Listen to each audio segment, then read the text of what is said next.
Hi, everyone. Hi, Beth. Hi, Naomi. Hi, Sonia. Hope you all are having a nice Friday. It's almost the weekend. Well, for me, it's kind of the weekend because I work remotely.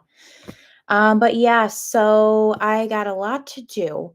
I have I have one video completely pre recorded. I have another video I'm working on now, and then a third one I just started to film as well. I'm having a organizing my craft room series. So I filmed a video about my sewing area and kind of organizing it and showing you how I do everything. And then I have another video I just started filming about organizing my embroidery area. It is still a complete hot mess, but I just finished organizing all of my applique pieces, so the ones that already have heat and bond light. But I still have to really completely just get that area all together. I have to put some fabric away. But anyways, so after that, I have another video I'm going to record about organizing my closet because it's a complete hot mess. So stay tuned for all those videos. So yeah, so today I'm going to start cutting out some of my um some stuff for the outfits. So yesterday I stitched out 2 more designs, so I'll show you guys all the designs that I stitched out. So far I have these 2 cut out for Scorch, so it's that cute kind of the unicorn fabric, I think, is because everybody on Etsy always uses for unicorn. But I'm gonna make this for a birthday outfit, so it's gonna be a Scorch, and then back here is a cute heart design that I got from Walmart. So I just finished cutting out those. I also am planning out stitching out some more shirt samples during the live. And yeah, so I have more shorts and stuff I want to cut out as well and just make it overall a super productive day. But at 4:30, I do have something that I have to go to. I don't even know how far away it is or anything, so I'll have to look into that. But anyways, so it'll probably be a pretty long live again if you guys are new here. Hi, Sunday. Hi, Minerva. I'm so glad there's so many of you joining me today. I really appreciate it. Okay, so I found a pattern on Etsy that I have to print out for the shorts. I also have a skirt. I think 1 or 2 skirts I'm planning on cutting out as well today, but those shouldn't take that long at all. So let me just go to my Etsy and my favorites. Um, well, I already have the shorts pattern, so I don't have to worry about that. I think I just have to print out the actual size. Let me see. Oh, I have some, the samples that I'm making are 5 years, so pretty much, um, hi, pretty eyes. How are you? So let's see.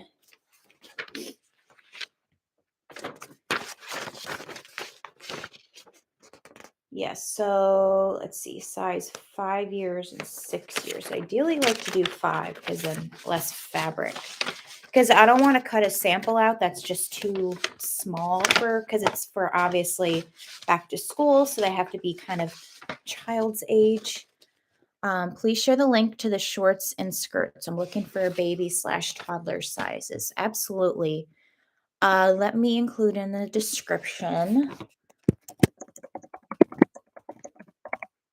the different patterns that I got. Um, and let me go to purchases.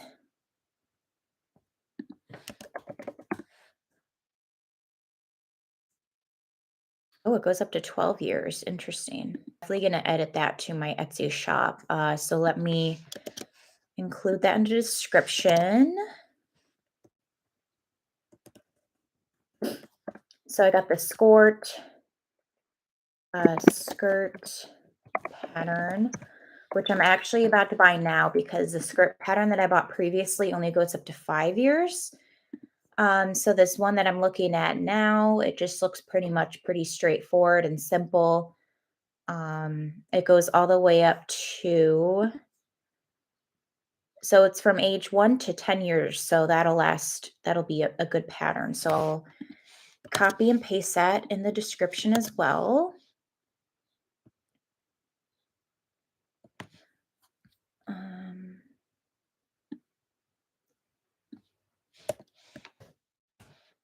Okay, and then the shorts.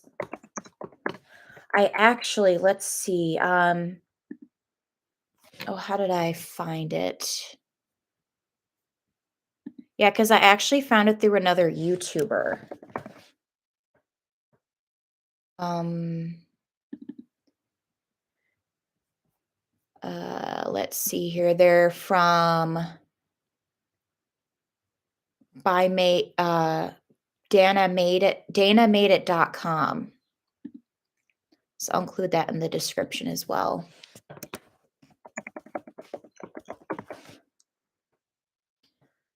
'Cause I'm pretty sure it was a free pattern actually. So let me save the description.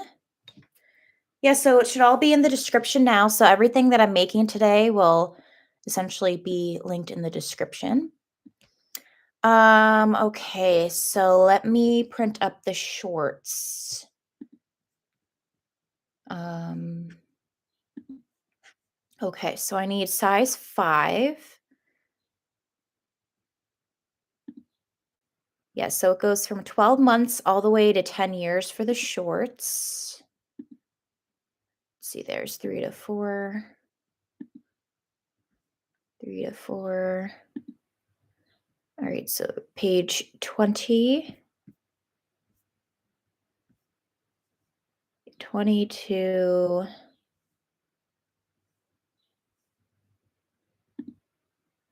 20 to 27. So from 20 to 27. If whenever you guys are printing up patterns, always make sure it's at 100%, because if it's too big or too small, then it'll kind of turn out weird. So, luckily for this pattern already, it is already at 100%. So I'm just going to print that. And then let me get my skirt pattern together as well. I have to buy it and everything.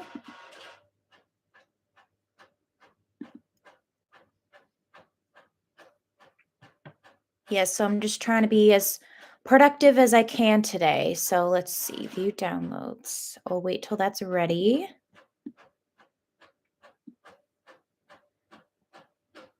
Hi, Delisha. Good morning. Good morning, Life Happens. Hope you all are having a nice day. It's actually afternoon where I am. It's 1:11 p.m. So glad to have you all here. Where are you all from? Because I know that some of you are new, so I haven't had the chance to really talk to you guys yet.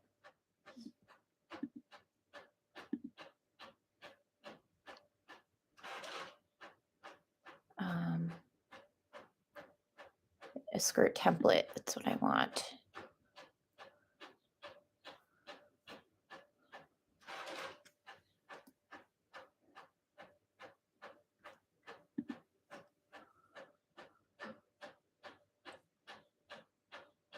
Okay.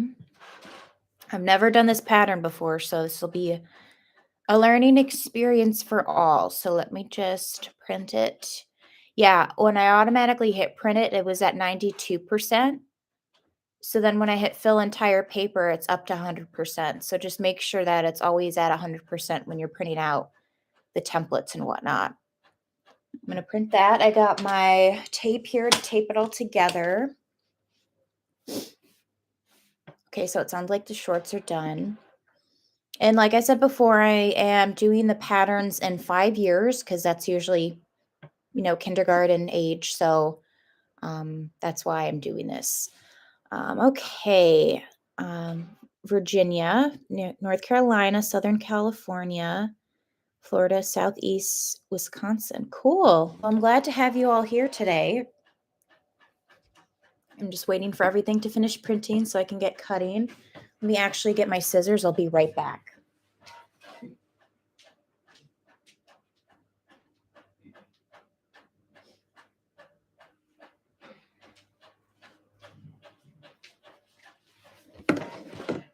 North Texas, fun. If you guys are new here, I am from Western New York. That's where I currently live. Definitely looking forward to getting these back to school stuff done. And then this weekend, I'm planning on really cleaning the crap out of my apartment because it's gross and disgusting. I will feel so much better once my craft room is all organized. I'll feel like I kind of have my life together. So I still haven't even put my stuff away for my craft show that I did on June 4th. So, and here it is the 24th, 20 days later. So, um, oh, where are you from in New York? I live in the Rochester area, but I'm originally from Syracuse. Yeah, usually when people think of New York, it's New York City, but I don't live near New York City, and no offense to anybody that lives there, but I couldn't do that personally. So, there you go, New York City. Yeah, I'm just not like a city person. Like whenever I visit there, I kind of get anxiety, but I like my suburbs, kind of my quiet area. Like where I live now, it's very quiet. But I think today they were like clearing out the pipes and stuff like that, like the drainage pipes. But other than that, I pretty much get left alone. So, hi, Rebecca. Let me be right back. I'm just going to get my printed materials.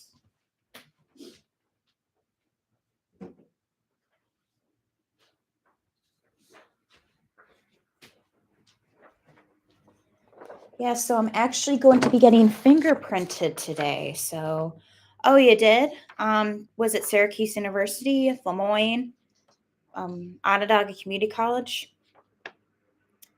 uh, Bryant Stratton? That's also in Syracuse. Yeah, so let me just Google how far away this is so I can determine how long I'll be on live for. Because again, I have to be there at 4:30. 6.1 miles. Oh, 15 minutes. Perfect. Love that. So I'll probably get off of here at around 4. Yeah, so I am not a criminal. Shockingly, I'm not a criminal. Um, I am going to be a mentor for my sister through, it's called Advocates. It's essentially kind of like a service for people with like disabilities, either mental, physical, um, that sort of stuff. So my sister has autism. So I will be kind of her mentor, kind of getting her around the house. There are certain goals that we'll kind of have to reach to kind of get her more out of her shell. I think they might be coming around. Sorry if you hear all that in the background. I think they're mowing the lawn. That's what I think. It's a lawn mower, landscaping stuff. But anyway, so it's like through the state. So I have to get fingerprinted and everything just to make sure I'm not a criminal, which I'm not. Don't have any criminal record or anything like that. But just for safety, because they don't want people.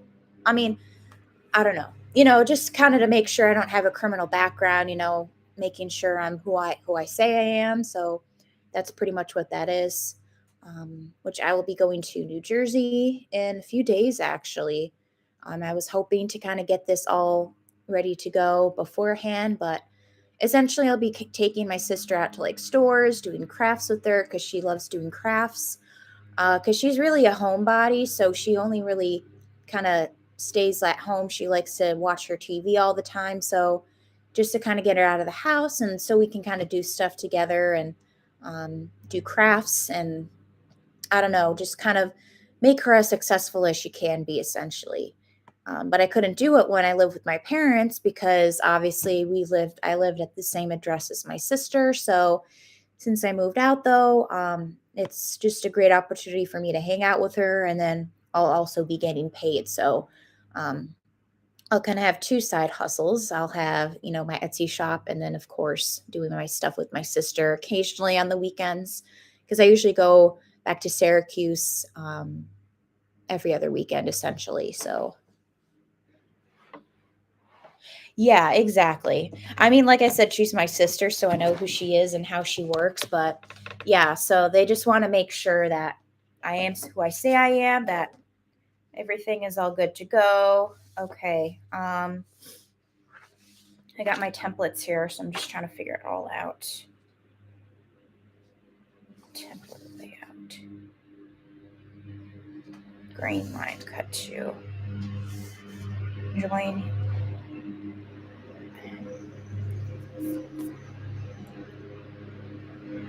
Okay, I see. Right, so cut here. I should cut there. But yeah, that's why I'm just trying to get everything done beforehand. I really want to clean my apartment because I haven't cleaned it in a while, and it just feels good to leave a nice clean space. So that's what I'm planning on doing. Working on joining all of my pattern pieces.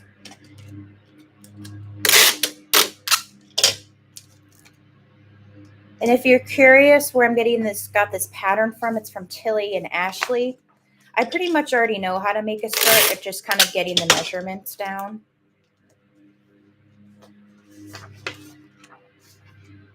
Ages ago, when I did companion work for elderly, I had to go through all that. Yeah.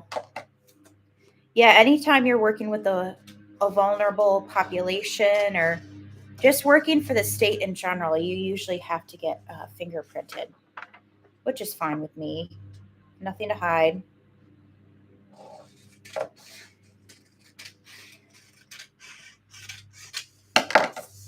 Okay. Join here.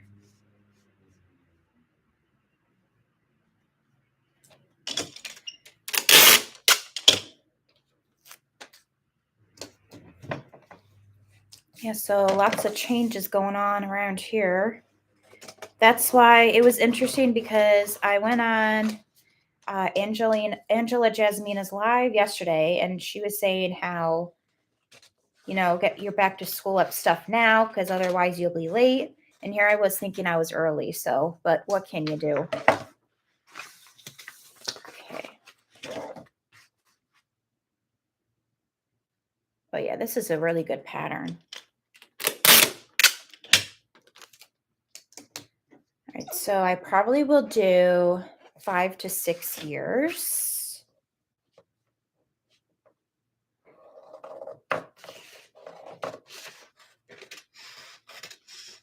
So cut all that out.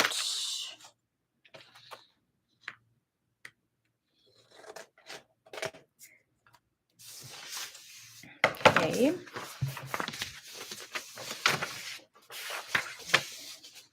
Cut here.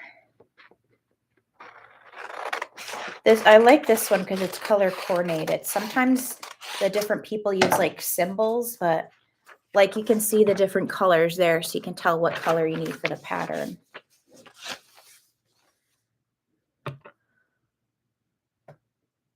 AJ has influenced so many of us. Yeah, exactly. I feel like 90% of the people that started a kids Etsy shop is probably, especially embroidery, is because of her. It's just so interesting to like watch her journey and watch her business grow. And she's definitely a very influential person. So there's red. Okay. Colors are kind of close together though, so I have to be a little careful. I just started my fall stuff yesterday. Yeah, I saw, especially if you get your fabrics from Hobby Lobby, their stuff goes quick. So that's why when I saw their Halloween stuff and whatnot, I'm like, I probably should be getting on that.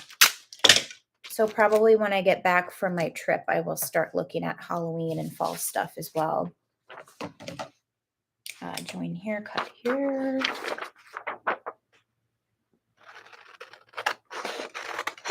I like this pattern too because it'll tell you where to cut and where to join.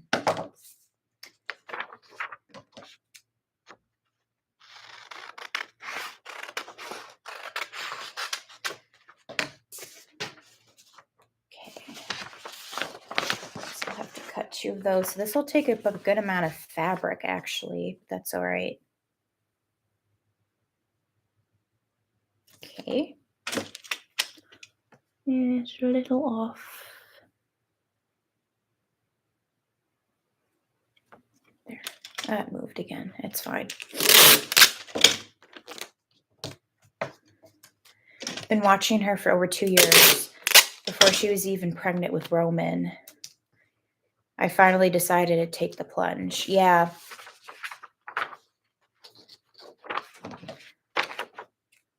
I don't even know. Like one day I was just like, you know what, I'm gonna do embroidery like she does, and that's kind of how I started because I don't have any kids or anything, so I don't have to worry about that. But I don't know. Sometimes I feel a little weird making kid stuff, even though I don't have kids. But I just like making people happy, and my Etsy shop is doing okay. So obviously, the niche that I decided to do is good quality.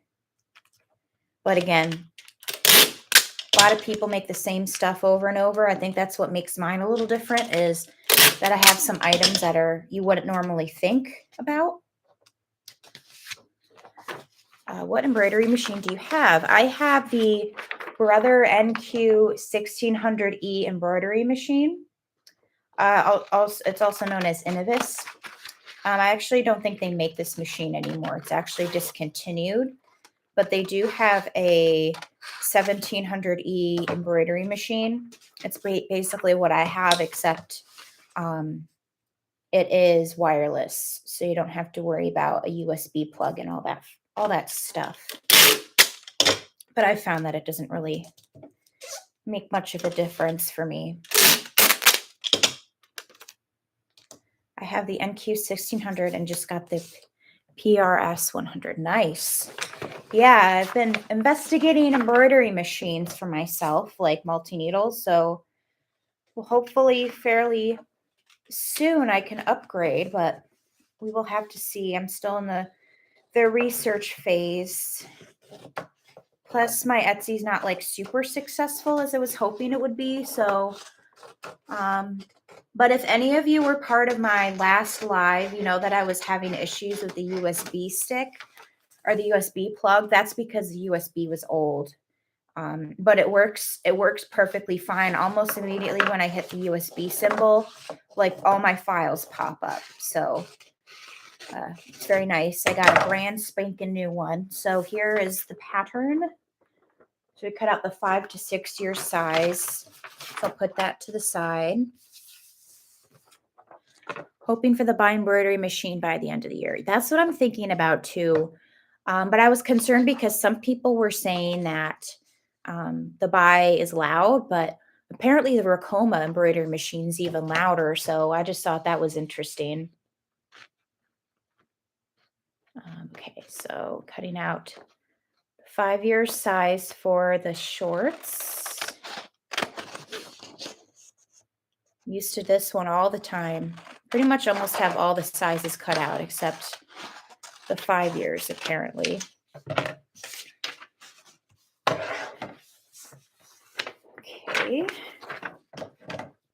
Yeah, I don't know if you've noticed, but on Amazon, they actually sell buy embroidery machines. And they have payment options where I think it's like for 3 months, you pay almost $2,000 each month. But that way you can like pay it off. So I'm thinking of possibly doing that option because I don't like I think financing is okay, but I don't know if it's necessarily the option for me. So I'm thinking of, oh, I think I cut off the wrong part, whatever. I'm thinking of possibly doing that route because I don't have quite enough money to buy it all up front. So I'm thinking of maybe doing the payment option. So that way I'm not like spending literally all of my savings on it right away, that I can kind of pay it off over time. But I know that Nita Fajita has that machine, which was kind of what drew me to it. So, okay. Okay, next page. This one, I can cut that off. So this is for 5 years. I usually make the hem a little bit longer on this, or cut out the piece a little bit longer on the pattern, just because I like to fold over the hem and everything. Because if you don't know, I do not have a cover stitch. I'm going to leave that there. I got to cut this off.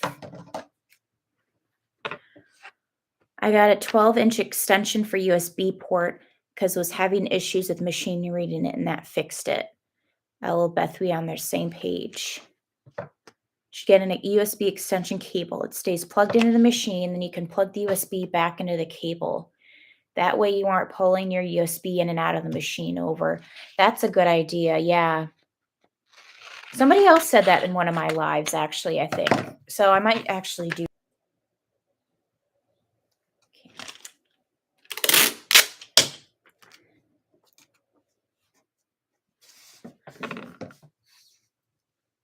If that USB input wears out, it costs about $400 to fix. Oh, wow. Nita just got a second buy. I got it on Amazon.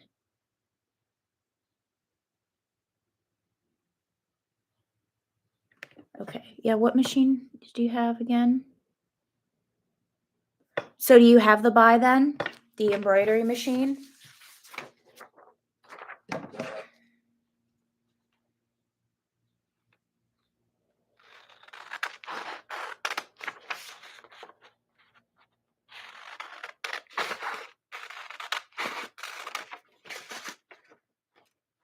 Not Nita meant. Oh, gotcha.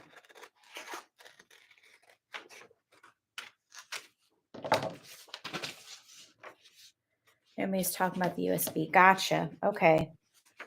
Sorry about that. I got a little confused for a second. Yeah, I'll look into that. Because I heard that some people were having issues with it kind of crapping out, but luckily mine works okay now that I got the new USB. So, but probably should get that cable so I don't have to keep doing that. Yeah, that makes sense, the extension thing. Okay.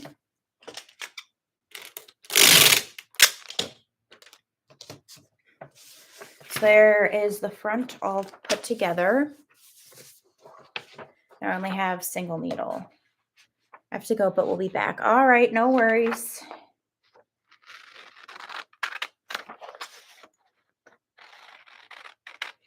Ooh, 17 people. Look at me go. Slowly getting there, you guys. I think this might be the most I've had in a single setting. I think there's usually about 10 or 12 people. So appreciate you all joining me. Yes, if you guys could thumbs it up, I'd appreciate it. Thank you for the reminder, Beth. And I'm really glad I went on Liz's live yesterday because a lot of you are very nice and very supportive. So I appreciate it. I did subscribe to your channels as well. Pretty much all the stuff that was listed I subscribed to because obviously we all have a mutual interest with crafting. So hi everyone, I'm here for a little while, then I have to be off, but didn't want to miss you. Oh, thank you, Julianne. I appreciate you joining. I know some of you might have full-time jobs and maybe you're just watching me while you work. So I appreciate anybody and everybody who joins. So I'm almost done cutting out the patterns. Wish I could do a live. My kids are so loud. Yeah, that's why I like doing lives because obviously I live by myself, so I don't have to worry about that. But if like my sister was here or something, I would feel kind of weird about doing that. So I totally get it. I like being by myself so then I don't feel judged, if that makes any sense. Yeah, I'm pretty sure they're doing landscaping outside. I can kind of hear them. All right.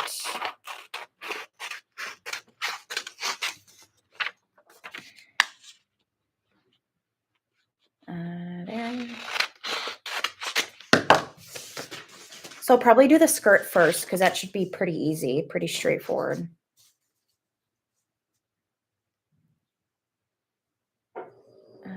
There.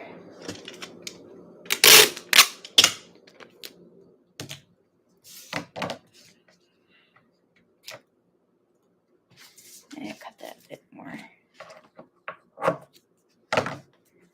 Perfect. All right, last piece to cut out. That's where I met you, Liz's live. Oh yeah, that's right. Hi, Julie. I'll check out your last live after this one. Yeah, that would be great. I'd appreciate it. Kind of the same vibe, except I'm embroidery, and this one I'm kind of mostly doing sewing. But I'll have my embroidery machine going on in the background, so I'll put my earbuds in, so hopefully that'll kind of drown out the loudness of the, no, I'll do it this way. Yeah, so hopefully it'll kind of drown out the loudness of my machine.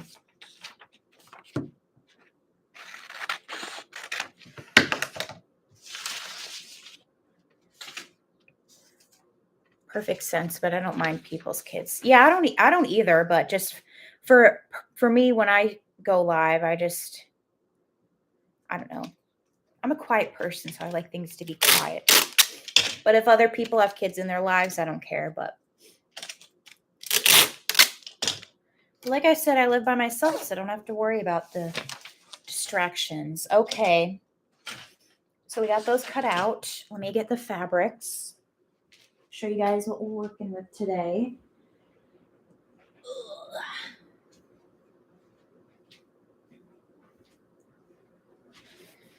So we'll do the skirt first. Actually, I have two I'm going to cut out. So one in this fabric. One in this fabric. I still haven't made a shirt design for this one, but I'm planning on making something for it. Maybe an SVG file. Who knows?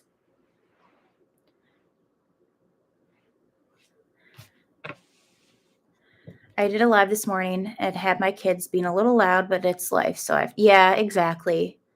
I'll have my monkey bar skirt tutorial up tomorrow. It was a free pattern. Oh, I'll have to check that out. I have the Racoma EM1010. So far, I like it. That's nice. Yeah, I heard that Racomas are kind of loud a little bit. So I don't know. Maybe it's true. Okay. So my preferred cutting tool, this one kind of crapped out on me. I don't know why. It just doesn't cut right anymore. So I have to use a wonky one that I don't like to use, but what can you do? Yes, so I got a lot of yards of this one. I don't even know where it begins and where it ends. It will have to do it. Okay, so this one will be interesting. I'll have to move stuff out of the way here because it's a big old pattern and I need pretty much all this space. I'm going to putting my little things over here. I think all multi-needle machines are loud. I agree.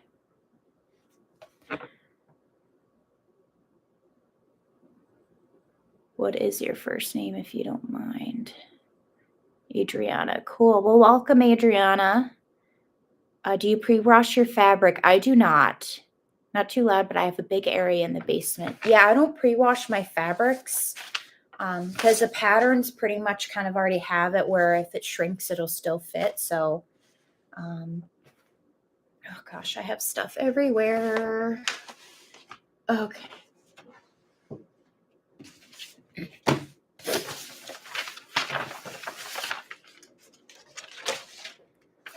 I have a little ledge up here. That's where I'm putting some of my stuff. So, put you all over here. I'll lay this out flat. Oh, Lord. This should be interesting. Okay. Put the pattern. Green line. Luckily, this doesn't really matter. Cut 2.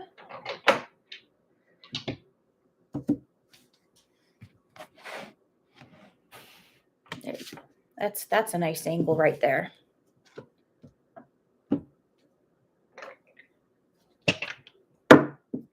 Okay.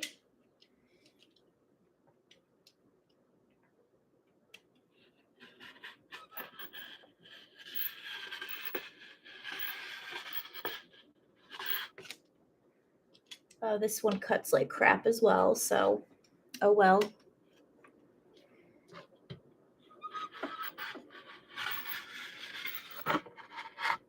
Okay.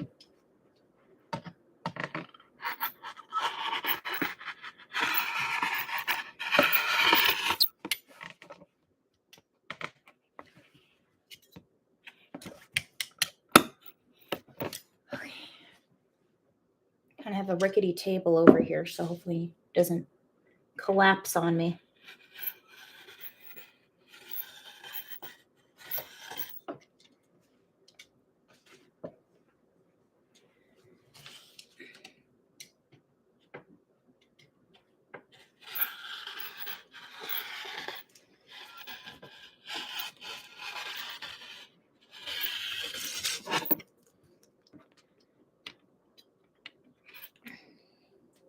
Perfect.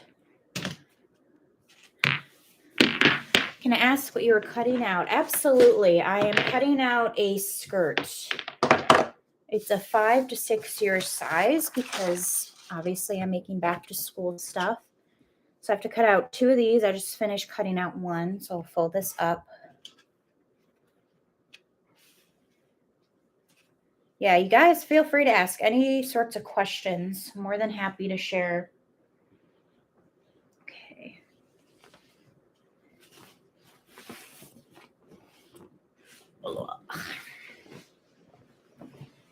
It's a big old pattern, so I need lots of space. Kind of put some on my lap. That way it doesn't bunch up and look weird. Okay, I like the material. I do too. I got this from Joann's? Hobby Lobby? Hobby Lobby, yeah. Luckily, this was in their year-round section, so I don't have to worry about it being seasonal.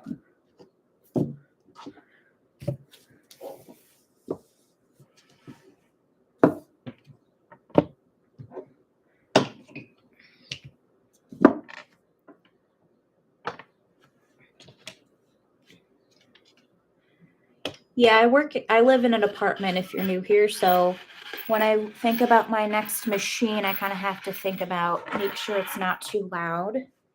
Luckily, the area next to my craft room is literally an empty room, so nobody lives there, but I just like to be mindful about things. But it was interesting because when I was in the bathroom this morning, the people next to me were listening to music and I could kind of hear it, but it wasn't super loud. So hoping it'll kind of be like that when I get my multi-needle, is that it won't be too loud for people. I'm really hoping I do well when it comes to back to school. I'm pretty sure that's all I needed for the skirts.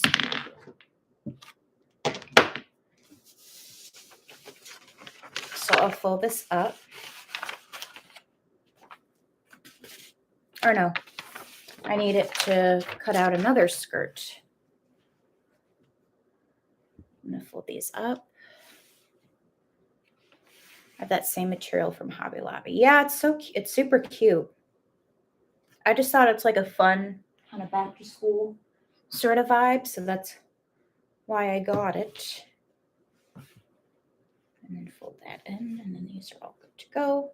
And I'll probably give all my fabrics a good press before I start sewing, just to get kind of all the wrinkles out.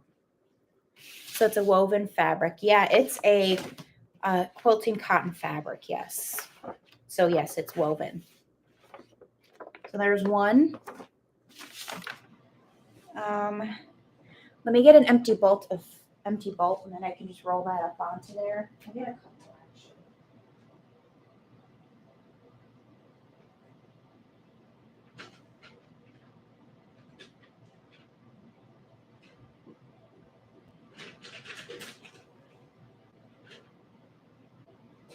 All right.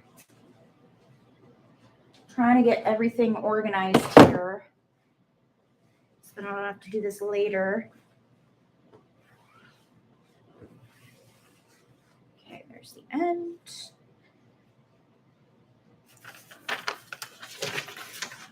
Might just cut out the skirts and do the shorts another time.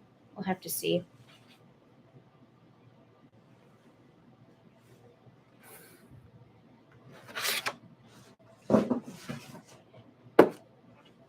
I can do the shorts. It shouldn't take me that long. So let me just fold this up real quick.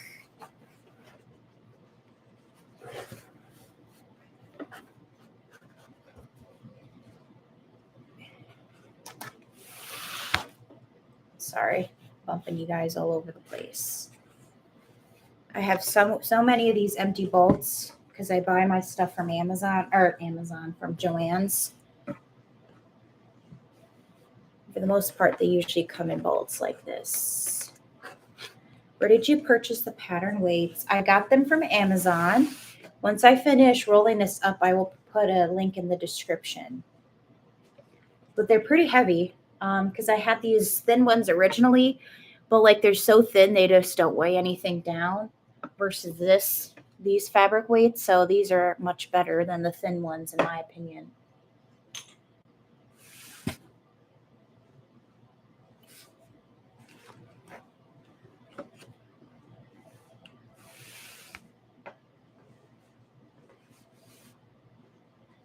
Yeah, I think they came in a 4-pack, but I bought 2 packs, so I have 8, which I think is really all that I need.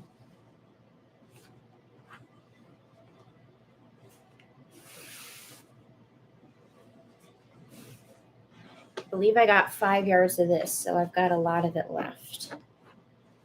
And then I got almost 7 yards of this unicorn fabric.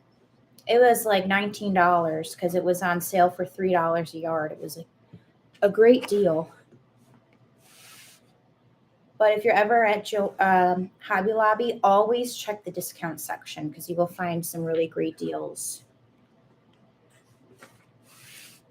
Okay.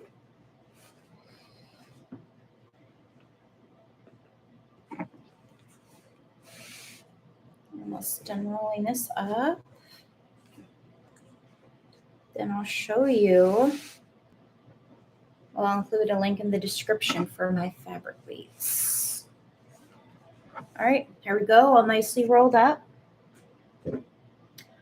All right, let me edit the description.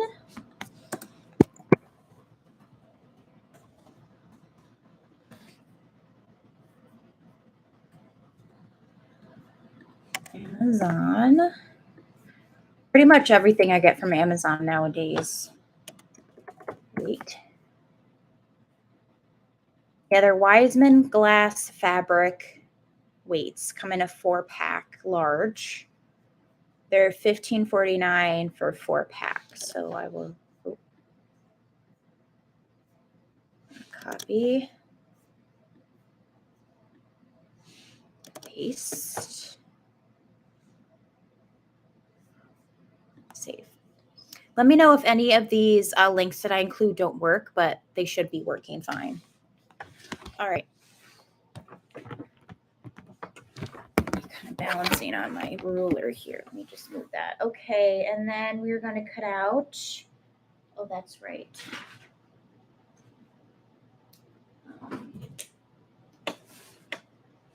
This cute fabric. This was from the Keepsake Calico section at Joann's. They almost always have stuff on sale, but unfortunately, when I went, they didn't. So I think I only got like 3 yards of this, but super cute pattern. I just thought it was cute and girly, so I was like, why not? I always try to buy from the Keepsake Calico section just because they have sales constantly and they're less expensive than like if you get holiday fabric or anything like that.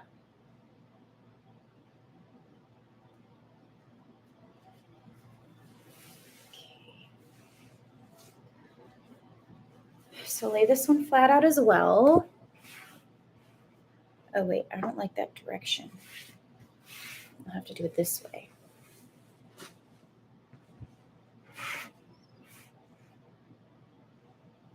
Yeah, that's better. Okay. Get my pattern piece. Love a good old skirt.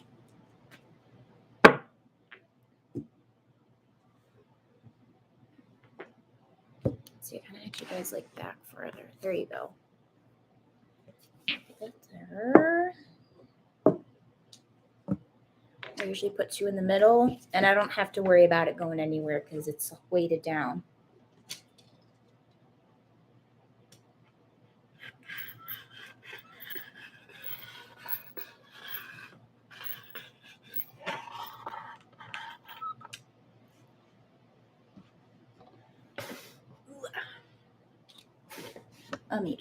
I have my long ruler right next to you guys. I'm just going to put that on the ground.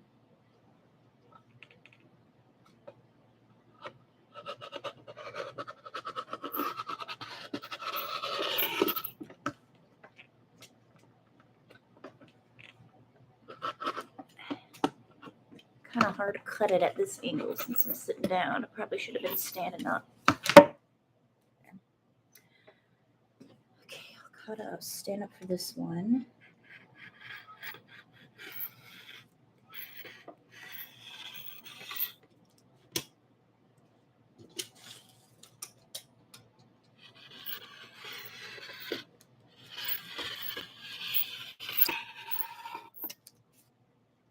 There we go.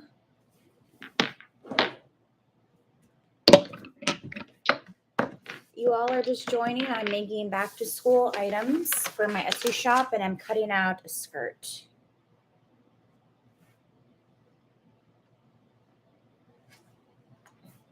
And here's more of a close-up of the pattern, because otherwise it would have went like up and down, but I just don't think that looks as nice, so I'm doing it side to side. How do you cut so nice and even? Whenever I try that with the rotary cutter, I end up cutting. Oh, I cut the pattern all the time. Yeah, I'm not that great with it, but you just kind of got to be slow and cautious with it, and then you'll end up getting it. Okay.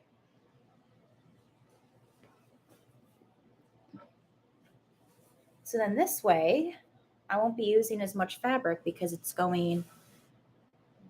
widthwise instead of, if that makes any sense. Okay. Cut 2.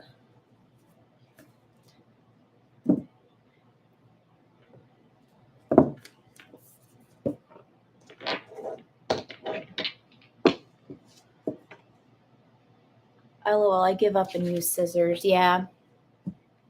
My nice rotary cutter that I was using before kind of crapped out earlier today, so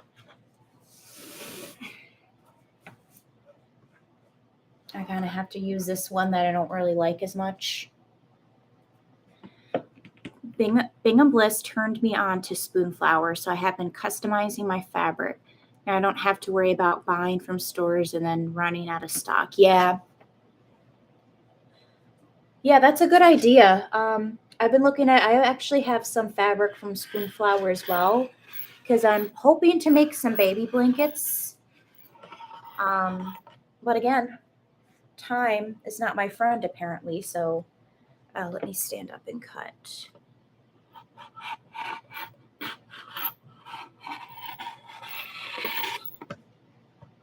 Yeah, this one doesn't cut perfectly. It has nick marks and whatnot. All right.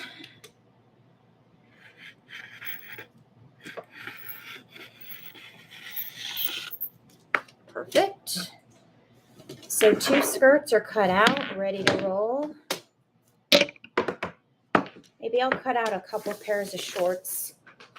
Well, this I can fold up now because I'm all done with it. Then I'll show you guys what I do with my patterns and my manila envelopes that I usually use to organize my pattern pieces. So let me just fold this up. Oh, nice, like, there's the other piece.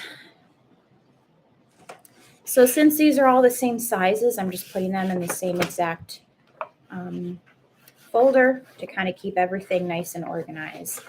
But Bingham Bliss's videos are very addicting for sure, especially all of her cute fabrics that she makes. So since this is 5 to 6, I'm going to grab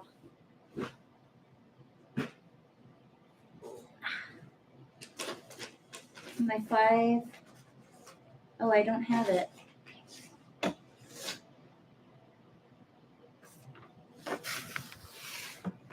Yeah, I have a 4 to 5 months, but I don't have 5 to 6. 6 to 7. Yeah. I had it before.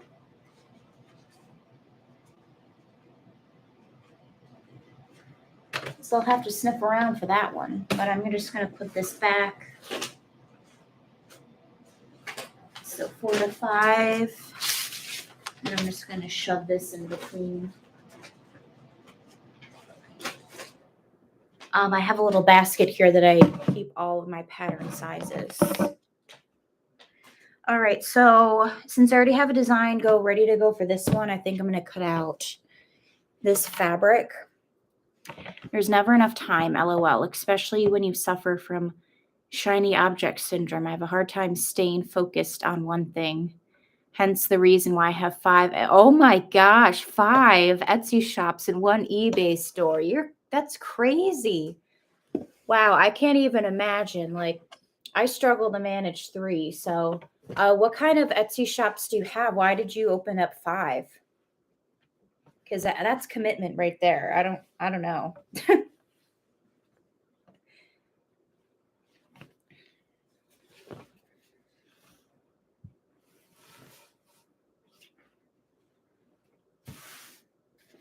Okay, so now I'm going to start cutting out the shorts. I'll do this size.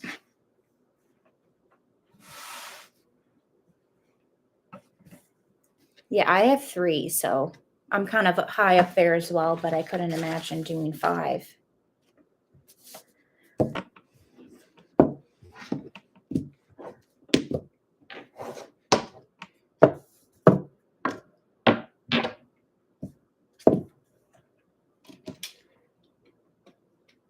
Luckily, these are usually fairly fast to cut out.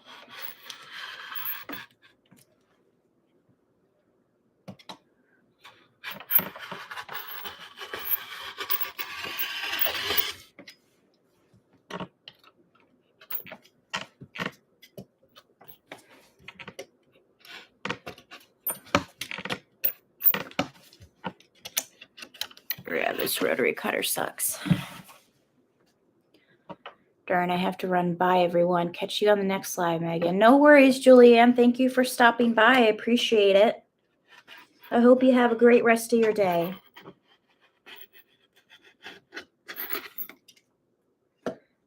This rotary cutter sucks.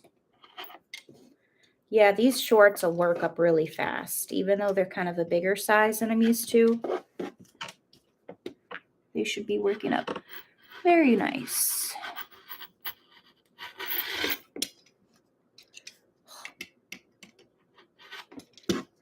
My other rotary cutter cuts worse than this, so I kind of have to stick with this. I need to get more rotary blades, but it feels like I just bought some more and just put my new one in, and it's all already crapping out on me. Okay. Thank you. No problem. Okay. So that's the front. Now to the back. Luckily, this doesn't require as much fabric either.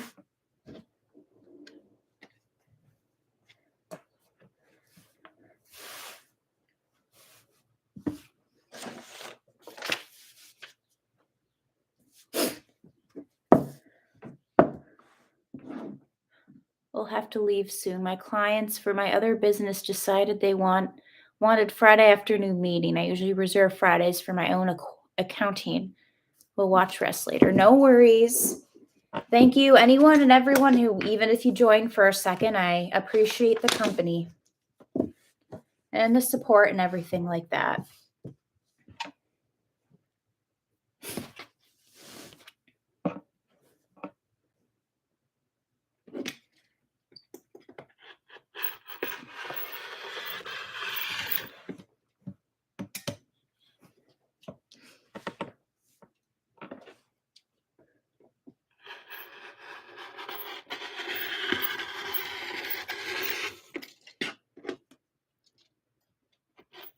I ran out of my big roll of elastic as well, so I have to dig through my closet to find that.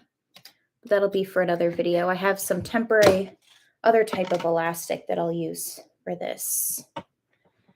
My infant/toddler shop, my home decor shop, and my digital download shop.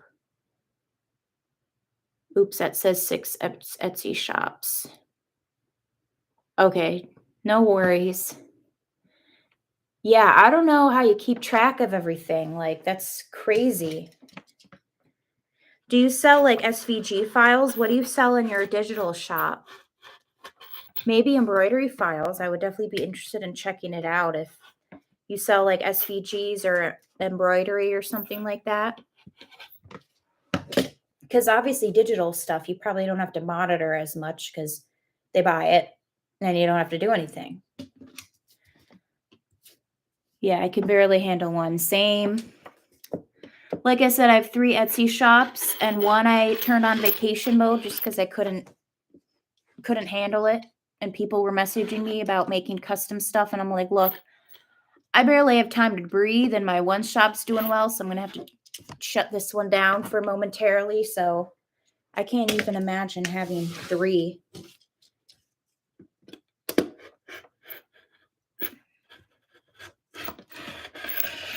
Yeah, I'm cutting this paper all over the place, but it's all right.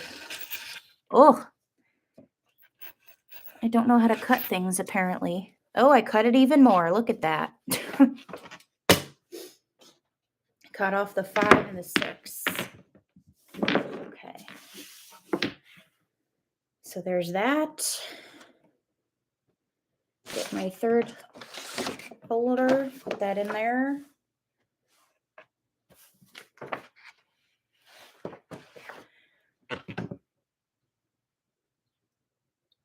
Mostly stationary things. I'm learning how to make my own embroidery designs, nowhere near ready to make for others. Yeah, I was thinking of maybe doing that for embroidery, but I'm like, what if it doesn't turn out right? Especially since you have to like convert it into like PS, DST, XXX, like all these different types of files. I would just be like, no, thank you. Okay.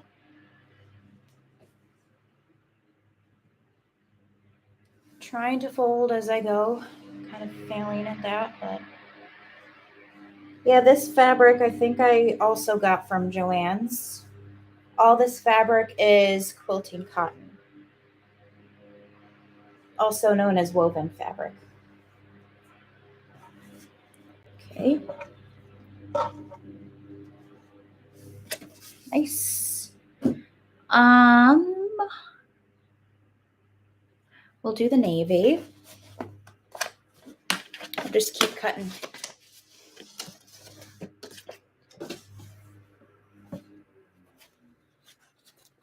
Do you get consistent sales in all of your shops, or do some do better than others?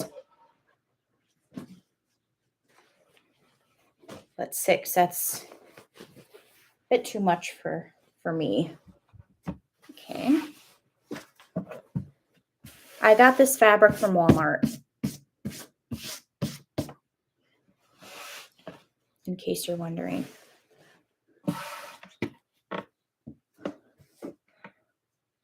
Once you have the embroidery design made, I use Stitch Artist. You can save it to all file types into one file. Well, Delisha, I'm old. LOL, I've been around a long time. Yeah, I've only been on Etsy for about 5 years, which is still a long time in my opinion, but okay.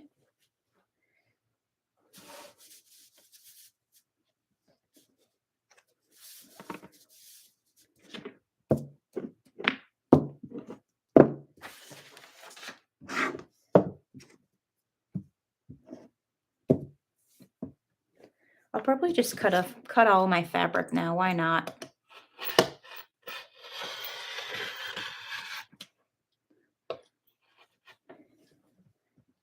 And after we're done cutting all this fabric, then we can go into the craft room, start getting crafty.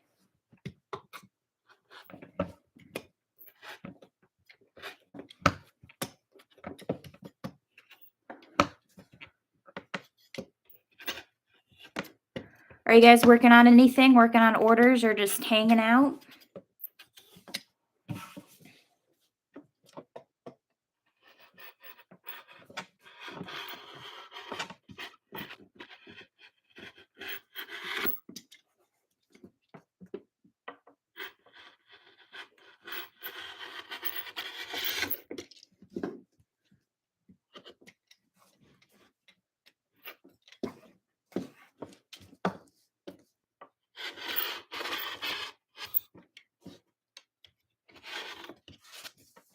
cut. Jeez.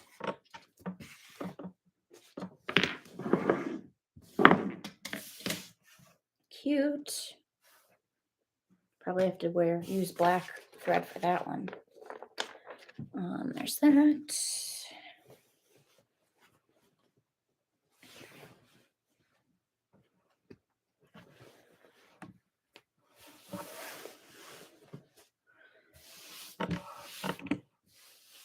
The material with the handprints, is it from Hobby Lobby? No, it's actually from Joann's. I've been on Etsy for about 11 years, and last year was my busiest. Interesting. I'm working on making machine covers. My PRS 100 didn't come with one, and it gets so dusty. My serger needs a cover too. Yeah, I don't know what kind of serger you have, but when I bought my Brother DX 1034 or 1034 DX, something like that, it actually came with the cover. So I didn't have to worry about that. Putting the last parts of a diaper cover set together for an order I have to get out today. Cool. I also have an order that I have to ship out fairly soon. Get it together this weekend, probably ship it out on Monday, because on Tuesday, right after work, I'll be flying to New Jersey. So kind of wish I was driving because I like the drive, but tickets are booked in advance, so nothing I can do about that.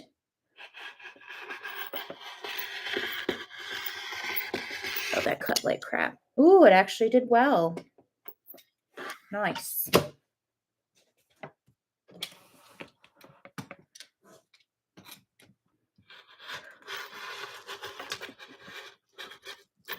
Oh gosh, I'm cutting everything.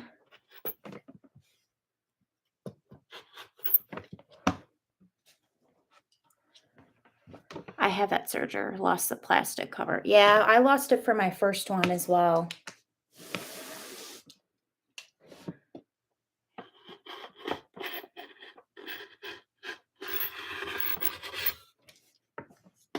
Okay. Almost done cutting out the blue. So these work out very, very quickly. And cut more paper. I'm hoping to get some acrylic templates eventually. I know I asked in Bingham Bliss's one of her lives where she gets her acrylic templates from, and she told me, so I have that shop favorited for a rainy day. I'll have to lint roll the crap. Let me get my...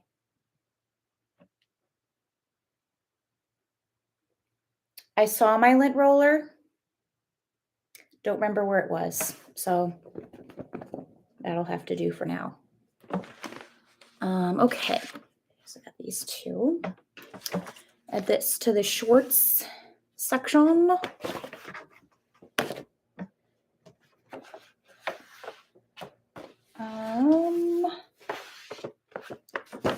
Let's see, fold this up. It's already kind of naturally folded, so luckily I don't have to do much work.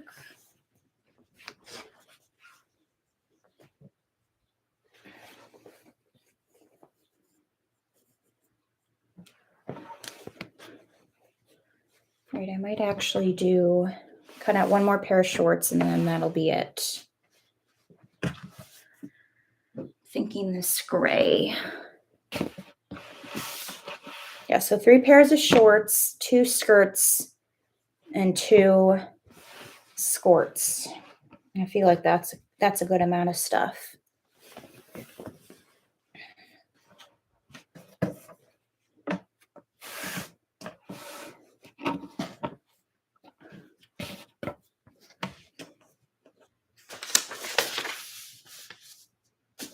Do the big one first. Why not?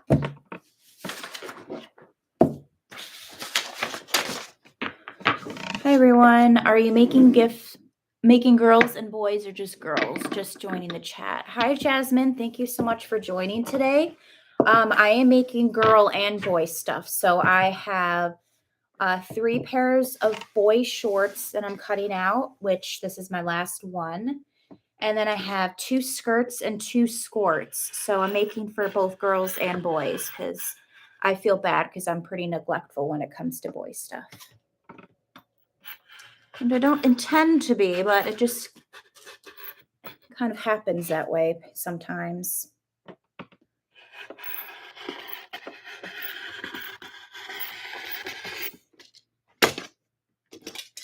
Like I said, guys, if you're just joining, feel free to ask me any sorts of questions. I'm more than happy to answer.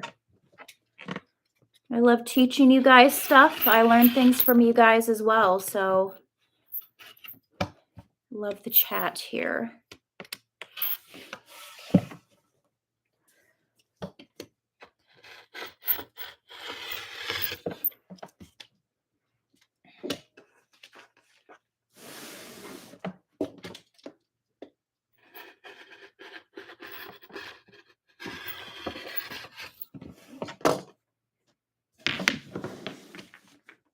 Okay.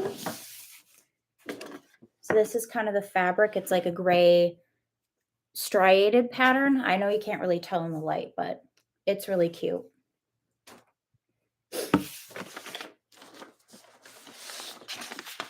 Okay.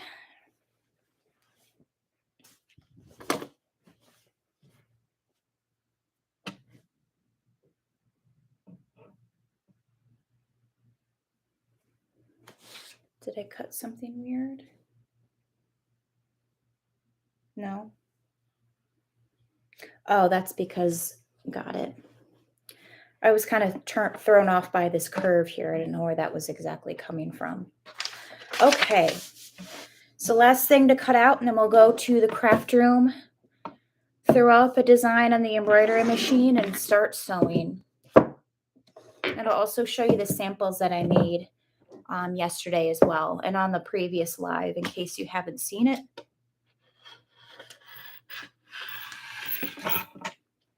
Okay. I want to start making more things, making acrylic things more since I have a laser engraver / cutter. Is the boy shorts difficult to make since you have to insert a pocket? I don't do pockets for any of my shorts. I know this pattern, it's an option, but I don't do a pocket for boys, which has never really been an issue. So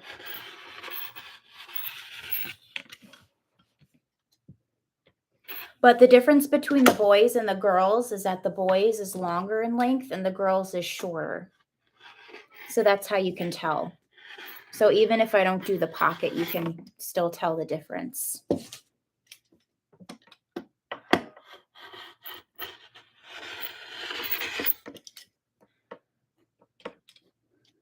Yeah, I want to get a cutter. I just want to get so many things, but my craft room is kind of limited, unfortunately, as to how much stuff I can put in it. So unless I put things in my bedroom, but I kind of want to keep the areas separate. Whoop.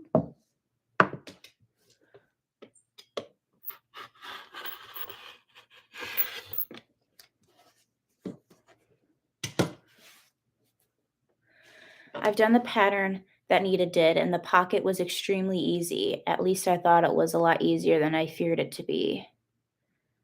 Jasmine, pockets aren't that hard, just takes a little longer. OMG, I need to need a big pegboard.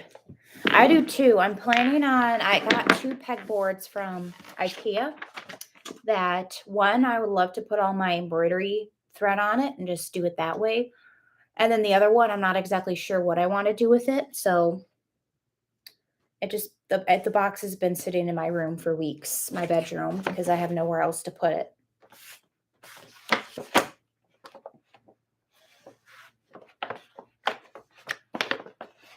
Or I don't know if this pattern comes with a pocket or not, to be honest.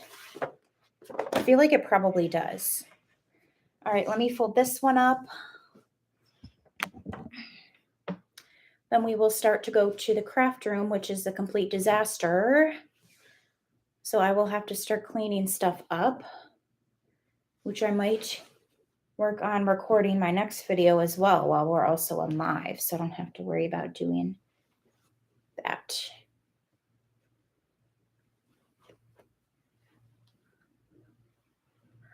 The laser engraver takes up a decent amount of space, but I use the top as an extra crafting space. Okay, saying bye. I need to prep for client meeting. All right, thank you for joining us, Naomi. I appreciate it. I know stuff pops up in life. That reminds me. Let me check my emails. I don't think I have anything.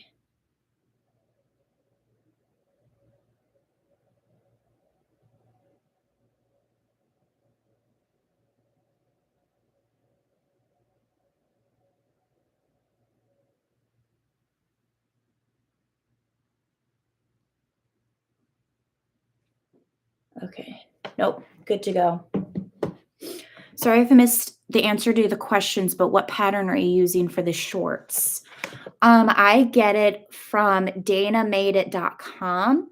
I actually looked up a YouTube video on how to make shorts. That was actually one of my first things I made on my serger, and her tutorial popped up. So if you, I believe it's actually a free pattern that you can get on her website. And she has a YouTube video as well on how to make them. Okay, so let me put my pattern pieces away. I'll leave all my fabric here for now. Oh, I just have piles and piles upon stuff that I just take forever to put away. So I'll have to do that today, get that all together. And of course, I don't know where the manila envelope is for this, so I can't necessarily put it in the envelope. Okay. All right. So got all of our stuff. I pre-cut a bunch of fabric samples. I cut up everything else that I had, so we definitely won't worry about running out of any of that. So let me grab you guys.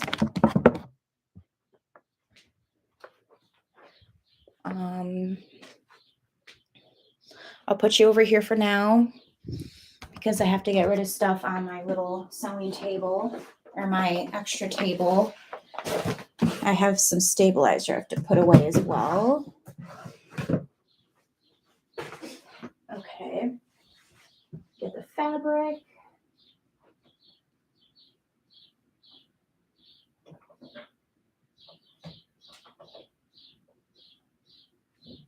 All right.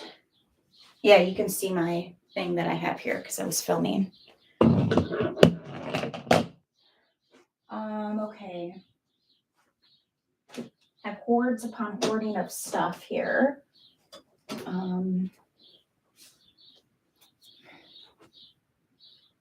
Yeah, like I said, I'm organizing my craft room. So I start for my sewing area, then I work my way. So like I have a bunch of stuff on this area, just that's supposed to go in the closet that I haven't done anything with. So, yeah, like I said, look for that organization video. Okay. I have these that I need to put away, so I'll do that real quick. Let me actually turn out my lights out here.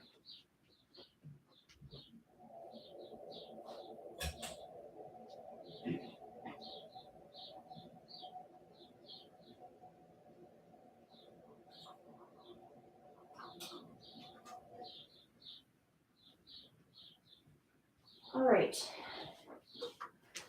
Let me just put all my fabrics away where they belong. So red.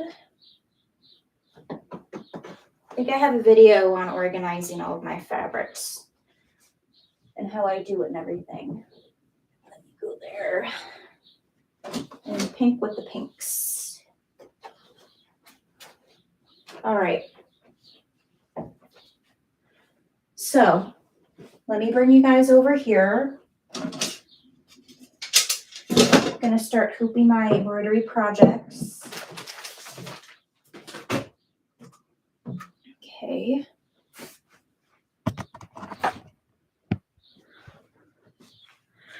Organizing is a dirty word, will never happen. Give up trying. Yeah. That's why I'm amazed. Watching Bingham Bliss, I'm like, are you like a wizard? Like, how is your space so clean?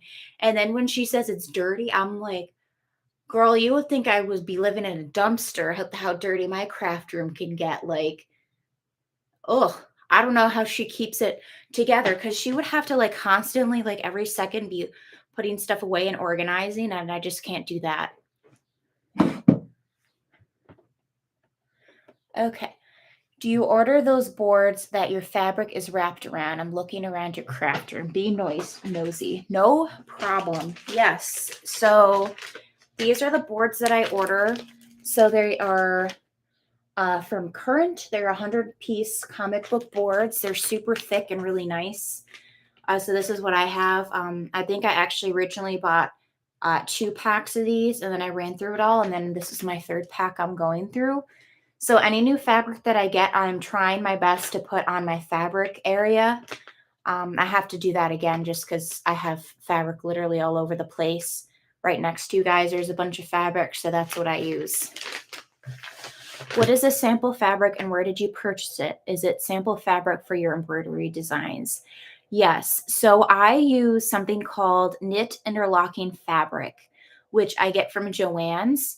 You can get it like kind of like in the knit section. I don't know if any of you are international, but I'm pretty sure that Spotlight or whatever, wherever you get your fabric store, I'm pretty sure that they would offer something like that. It basically, it's essentially kind of like it imitates like a t-shirt. Like it's kind of like made of the same material. So even if you just took a picture of your sample fabric all folded up and make it look like a t-shirt, then that can still sell.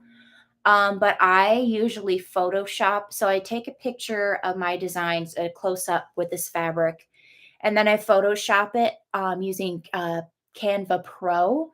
I use it with that, and then I just Photoshop essentially the sample fabric onto the actual just the shirt. So I don't ever embroider any shirts unless, of course, they're for an order. But when it comes to samples, I just use this fabric, and I think it's about 11.99, I want to say, a yard, which is it's kind of a lot, but they do have sales every once in a while. And I know that I have also used the fabric that's like 7.99 a yard, which works perfectly fine as well. Neat. Thank you. Neat. You need to get an affiliate with Amazon and link your items below. I know, I really do. I don't know how to go about all that. So I do have an affiliation with Graceful Mailers, the poly mailers that I use. I still have to do a video on the poly mailers and kind of my purchasing experience and everything like that and kind of the quality. So I do have one affiliation with that, but otherwise I don't have anything yet. And I was planning on trying to figure out my whole camera situation with here so you guys can see kind of more of a close up of my embroidery, but unfortunately, I was not able to figure it out. So um, we're still back on the old laptop here. Hi, Sharon. Welcome. So many people here. I use regular cotton from Joann. If you have a business account, you can buy in bulk. Take a pic and then use my affinity program to place it on my mock-up. Yeah, that's what I use Canva Pro. So essentially it has this background remover, which I use because you can only use it through Canva Pro. So I use a background remover and then for the most part, it gets rid of everything except the actual embroidery. And then I just put it on the shirt mock-up that I have, and it looks like I actually stitched it on the shirt so they can physically see how it will look. But yeah, so I'm hoping to kind of connect with different companies. It would be awesome to affiliate with Amazon because, like I said, all of my stuff I really buy for the most part is from Hobby Lobby, Joann's, and Amazon. Pretty much. Yeah. But of course, I got my embroidery machine from Jackie Lynn Sewing Center here. That's local in Syracuse in Rochester. Which probably going to go and look at their multi-needles just to kind of get some ideas. But yeah, let me know anything if you see in the background that you want to ask about, feel free. You all are saying for your sample, you mock it up by putting on a regular shirt through Canva. Yes. So what I do is I get my light box and then I have this wooden background that I put on it. And then I put on a blank shirt. So a blank shirt, no embroidery on it. So I take a picture of that. Then what I do is I then put my mock-up that I'm about to stitch out. So let me show you what it looks like stitched out. So here are my mock-ups. Here's one that I did yesterday. So what I would do is, like I said, I would do just what I did with the shirt, just take a picture of the blank shirt and then take a close-up of this design. So I have two separate pictures. Then what I would do is I go to Canva and I always check the size of typical Etsy pictures. So I would check, make sure I get the exact dimensions for the Etsy picture. And then I would upload my shirt picture, again, with no embroidery on it. That would be essentially the background. And then I would upload this close-up design of this design, and then I would upload for that. And then I would use the background remover on Canva Pro. So then if the white doesn't quite match the white on the shirt, then I don't have to worry about it.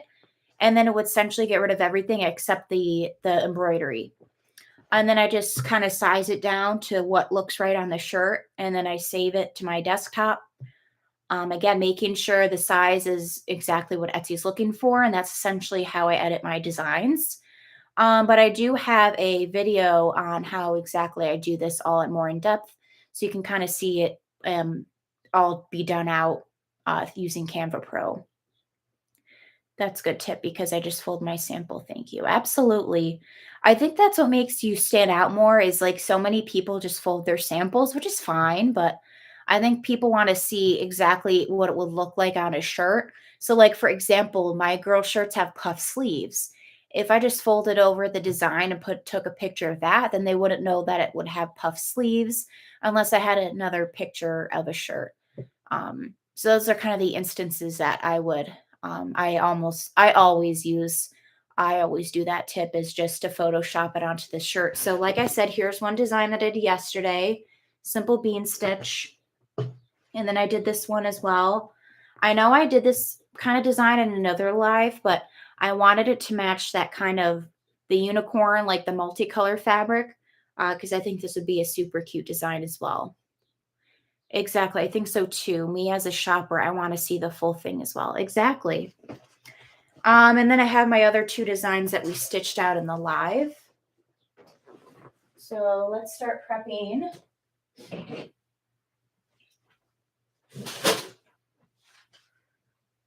Okay. Used to use Canva until I found Affinity Photo. It was a one-time charge of $50 and the updates are free. You can do so much more with Affinity. It's very much like Photoshop. Okay. That's cool. I'll have to look into that, but I love me my Canva. Okay. Gonna actually connect my AirPods now because we're gonna start embroidering soon. Let me make sure it's connected, which it is. It's all charged up, ready to go. All right, so I'm gonna do 2 hoops at the same time. Oh, there you go. I have 2 of these 6x10 hoops, so I'm just gonna essentially get 2 prepared. So then once the first one stitches out, I won't have to worry about hooping another one.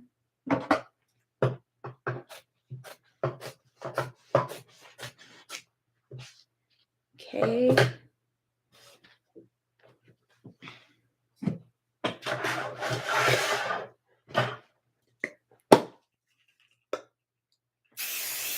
I know it's kind of wasteful, but I still use the temp adhesive just because this fabric kind of likes to move around a bit. So I like to use my temp adhesive to kind of prevent it from doing that. Trying to make sure there's no wrinkles. Then I hoop it.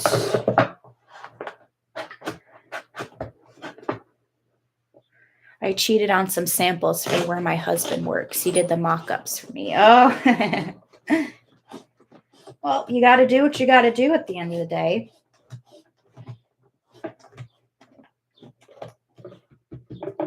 Okay, that one's prepped.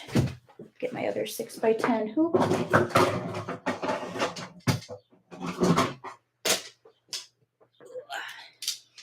Need to clean this table. Getting dirty. Well, if you don't know how to do it, you got to find somebody to show you how to do it. So, no shame.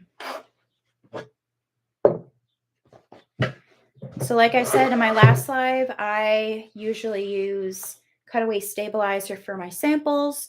Then the actual shirts, I use a combination of tearaway and no-show poly mesh cutaway stabilizer. And I do it that way because for my shirts, I like to not have the stabilizer show through. So if I use tearaway, I can just tear away. And then the no-show poly mesh is a very thin stabilizer, so it shouldn't have many white marks on it.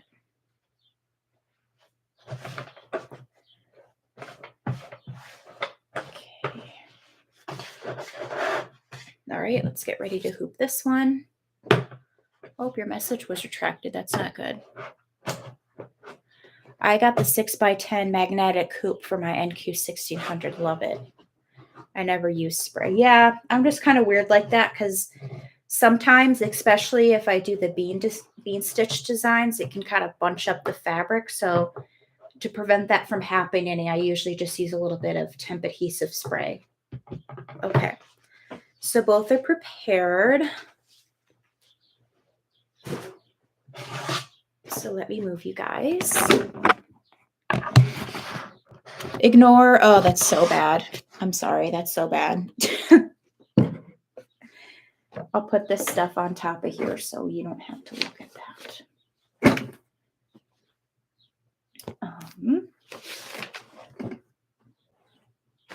Okay. That's better. Okay.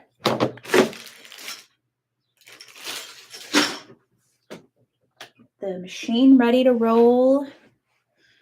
I used Hatch embroidery software to digitize their logo, and it has a way to save a picture of the finished design, and he put it on the pictures of the shirts. Oh, that's so cool. Hatched embroidery software. That's cool. I would love to do that because then you don't have to actually stitch out the design. Okay, so this one, next one we're doing, like literally it took so fast to get this design uploaded, so I think my USB port's totally fine. Okay, so first design, it's going to be a pencil design. Oh, that's too tight. Pencil design with 4th grade on it. I just finished organizing all of my fabrics. So let me see if there's anything that could work. Maybe this gingham for the pencil. And then I need black. Also have to figure out exactly what I want this to go with. So I have black fabric here. Organize it all by color, so this is much more aesthetically pleasing for me. Brown, light brown for the pencil tip. That should work. I need pink. You can use glitter pink. That would be cute. I need a little bit of gray. There we go. And then the 4th grade.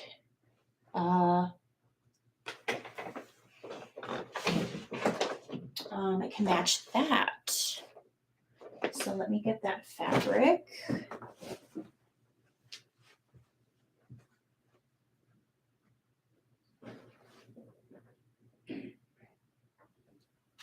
Okay. So I'll show you a picture of the design that I'm thinking about so you can see my thought process if I can find my cell phone. Let me ding it. There it is. That's a fun feature of the Apple Watch, is that you can just make it ding and then it will be there.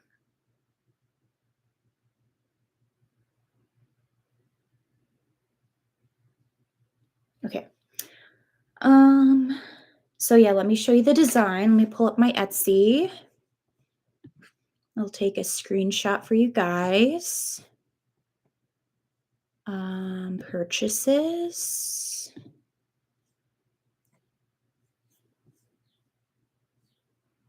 Okay.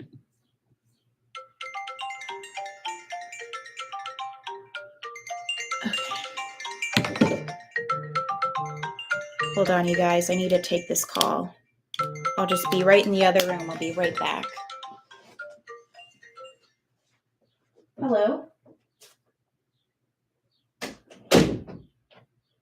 I'm doing well. How are you?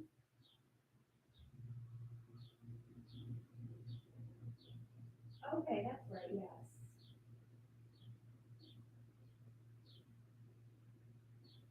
Mhm. Yes, yes.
Right. All right. Sounds good. Yeah. I think so. Yes. Yeah.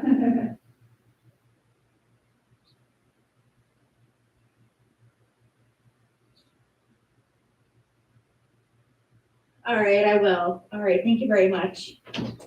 All right. Bye. All right, you guys. Sorry for being so long. It was about my mentorship that I'm doing with my sister. So, all right. Didn't lose too many of you. All right. Let me put my things back in. And I'll show you the design that I am going to be stitching out and the different colors that I'm thinking of as well. Make sure my AirPods are connected. 100% perfect. Okay. So let's see. I think I just had it pulled up when she called. Okay. So let me show you what I'm thinking. Okay. So I have this design. This is what it's going to look like. I actually have 4th grade put there, the same font, everything like that. So I'm thinking for the yellow, I'm going to do this gingham color. And then I also got my fabric here that would match one of the skirts that I'm thinking of, because this one doesn't have anything that would go with it. So I'm going to get that one started. I have to get the applique situated. So let me, let's see, I can bring you with me. I can put you over here. I'll just be over here getting my stuff prepped. Put that there for now. I'm just going to cut out a little piece for this. You get my iron together. I would typically just start using my, where is my iron? There it is. I would typically use my heat press, but it's literally just this one little piece of fabric that I'm doing, so I don't feel like doing that whole process. So I'm just going to turn my iron on, get that together. And then I'm just going to cut out a little piece, which I'll use this piece because we just cut it out. So it will have to go this way.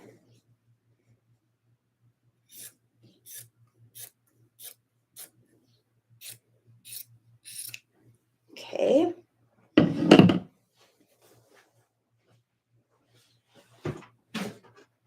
Get my heat and bond light.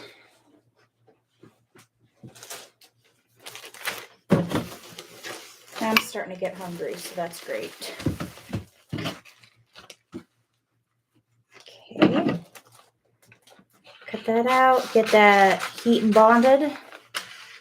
And we can start stitching out this design and then start sewing, because it feels like I haven't done any sewing in a while.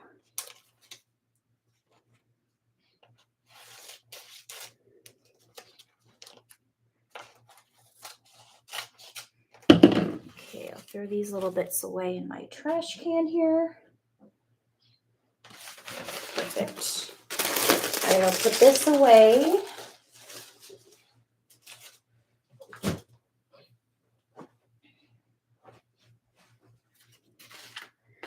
Iron this down.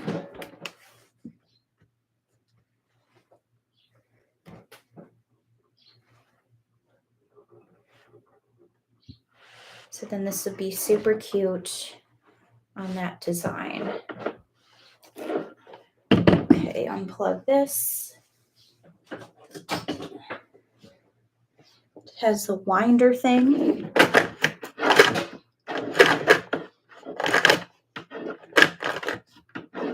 Time to gather eggs. Be back in a bit. No worries.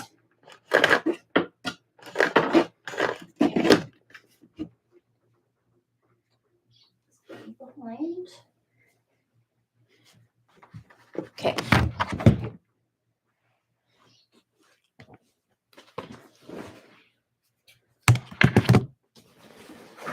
Oh gosh, stuff everywhere. So I'm going to be using this for the pencil. This for the tip of the pencil, of course, it's just plain black fabric. This for the brown part of the pencil. This glittery pink for the tip of the pencil, or the eraser part of the pencil. And I had gray fabric that disappeared on me. But I know I have more. Yeah, so I'll just use this for the metal part of the pencil.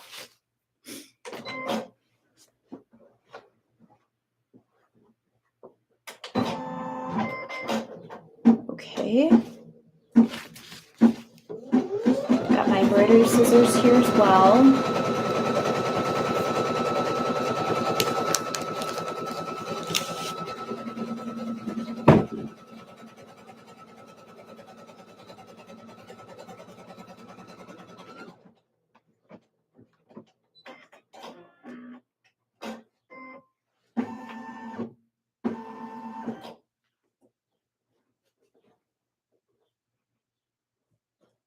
Alright, so luckily this design is a type where it stitches down all the fabric and then it starts doing the satin stitches.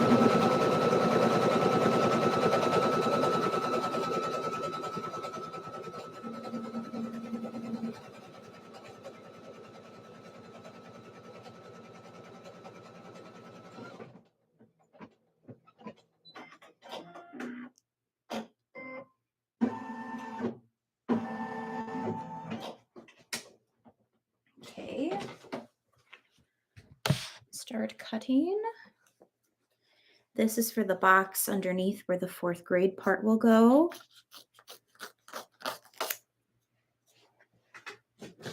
Let me get my trash can over here.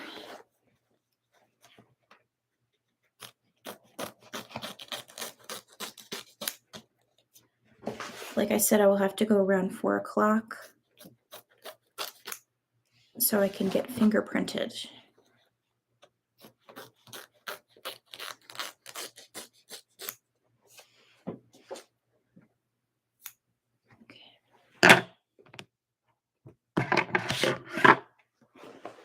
Now it's going to do the tip of the pencil, which we're doing in black.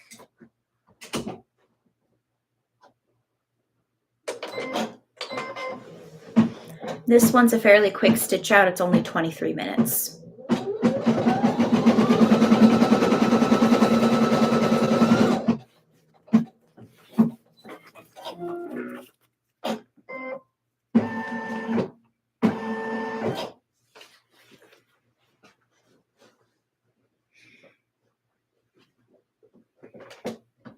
Making sure it's all covered.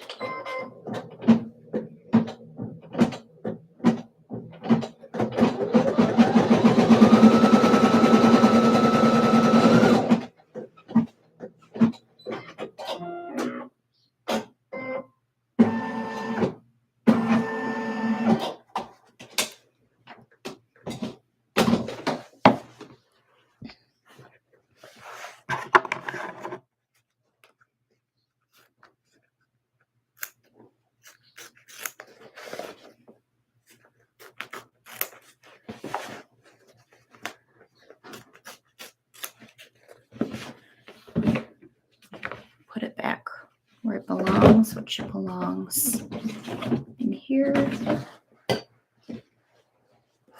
Yeah, I didn't know I had so many black and browns cut out because I kept cutting out the blacks and the browns, even though I had it, because I had all my applique fabric in one. I had all my applique fabric in one drawer, but now it's in 6, so it's very satisfying to see it all put together.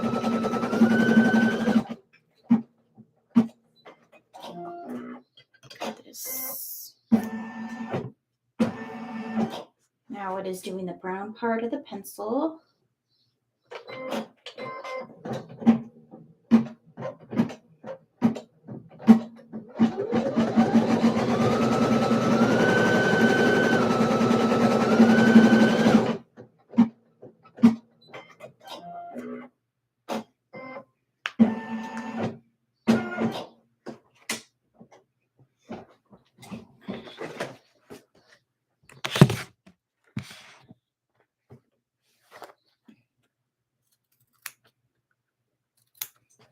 There's a special place in my heart for applique. Although it takes a while longer, I always enjoy doing a good applique.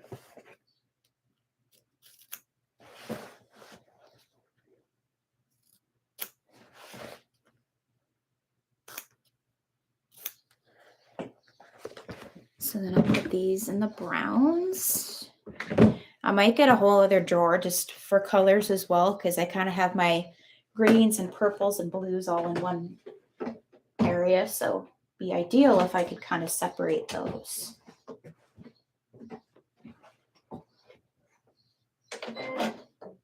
All right. I keep forgetting you guys are down there.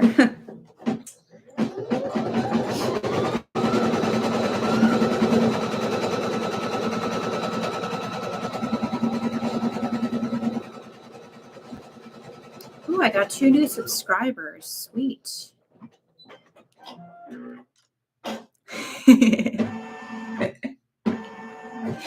That's pretty much what I do whenever I check YouTube and I see I have new subscribers. I'm like, yes, more people.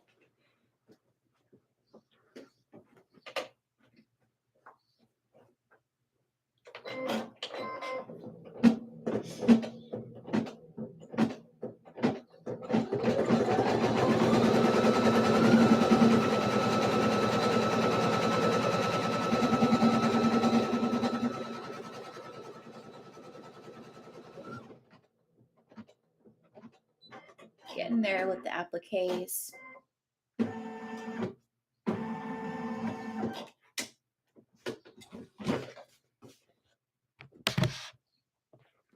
Okay.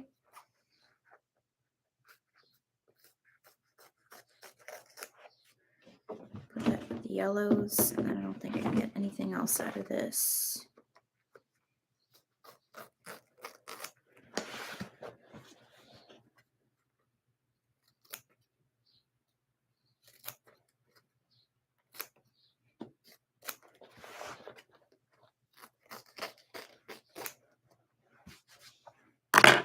So here's what we got so far, and now it's going to start working on the pink eraser and then the gray thing.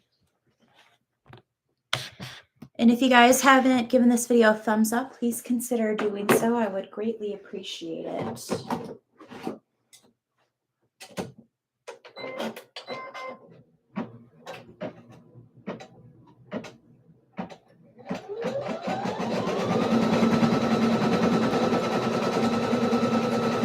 Alright, so then the pink for the eraser.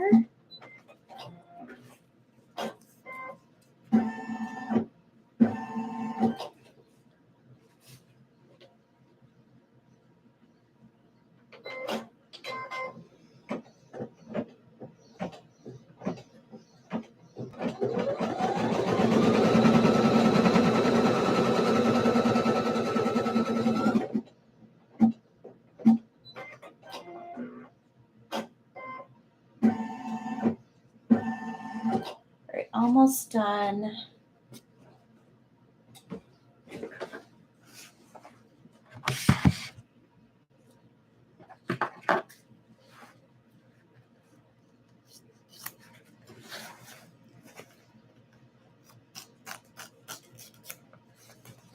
Put that in the pinks.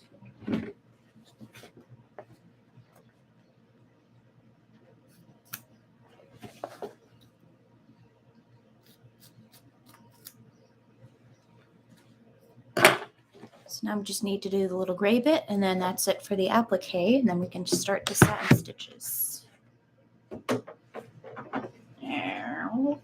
Wait.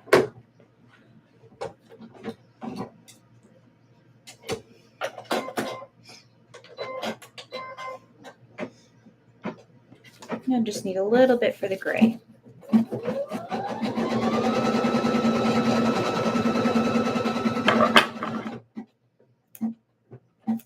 Then we can start sewing.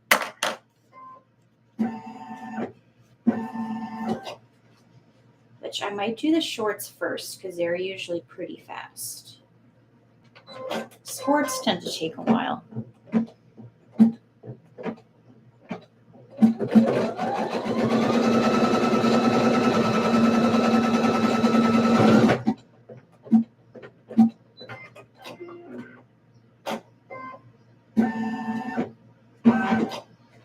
Okay.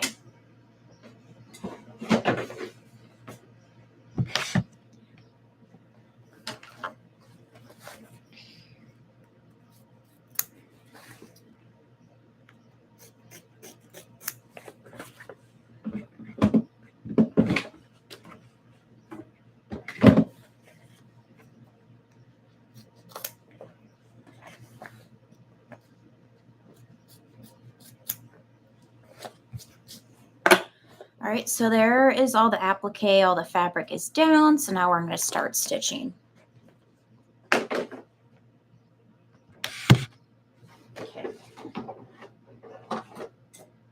Now the hard part is always trying to figure out what colors to do.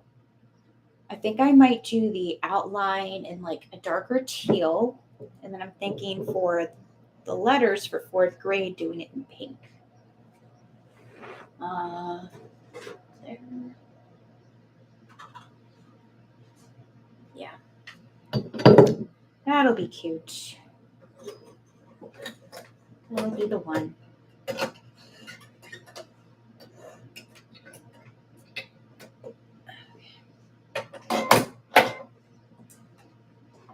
Let me make sure this sample fabric is all tucked away, not going to flop around anywhere.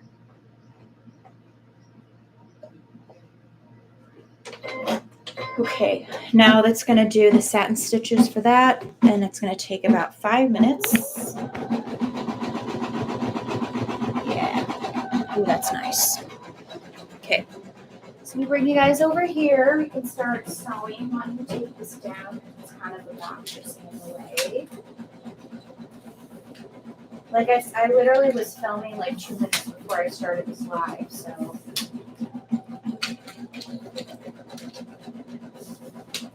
Oh, that's sharp. That's sharp.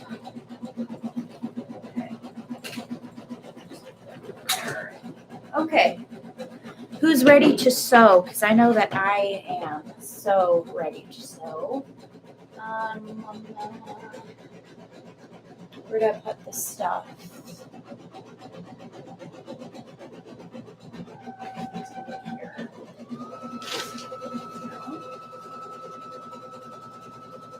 Oh, it's right there. All right, so let's start with the. Well, how about we do let's do the skirts. They're easy. I don't think they really need to be. Well, no, they should get pressed. I'll turn on my heat press to do that.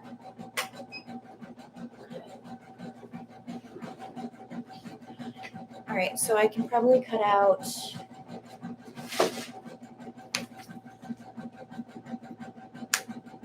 So we need 22 inches. So let me get my long ruler.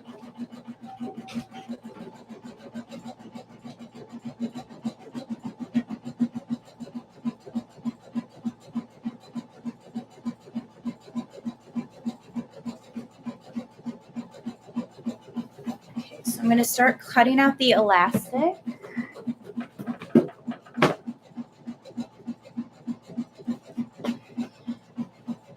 Which I think I have enough. So what did it say, 22 inches? Yeah, 22 inches. while the heat press is starting up. 1.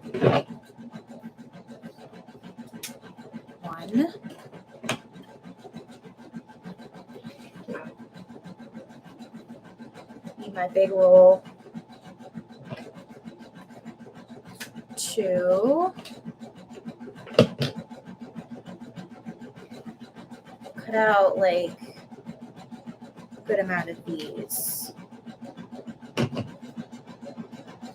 3.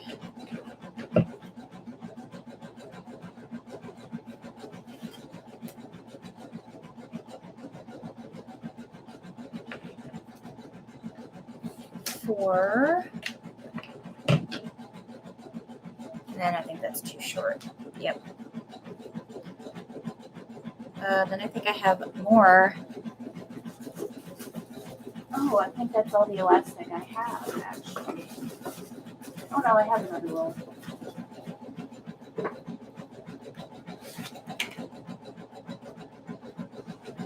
So then I have 3 shorts. So 22 inches for the shorts. 1.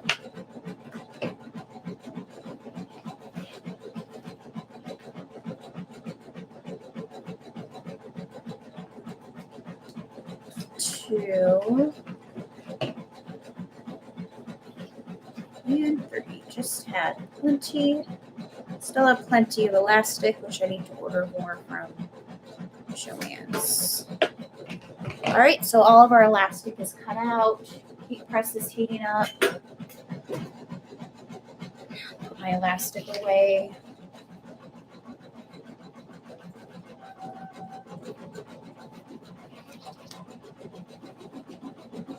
Oh, it's so cute. So cute. Okay. Put you back. Okay.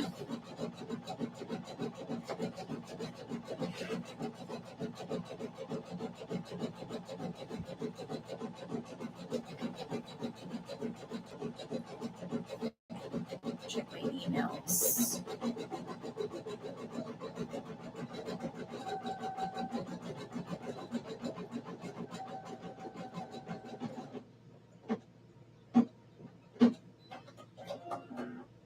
Nope, nothing. Okay. So let's go change colors. Here's what we've got so far. So it is doing the shirt in, or it's did the outline in a dark teal. And now it's going to start working on the pencil. So I'm going to change it to black. I think this is a really cute one. Black.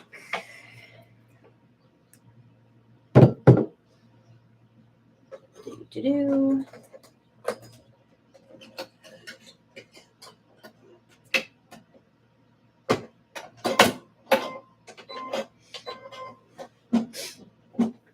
Get you out of there.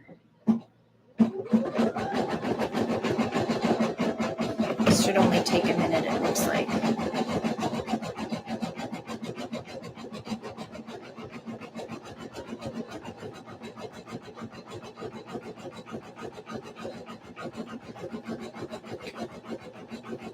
Press is heating up.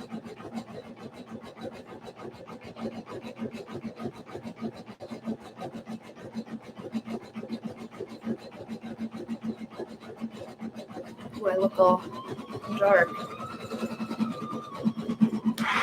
Probably because the window in the back is so bright.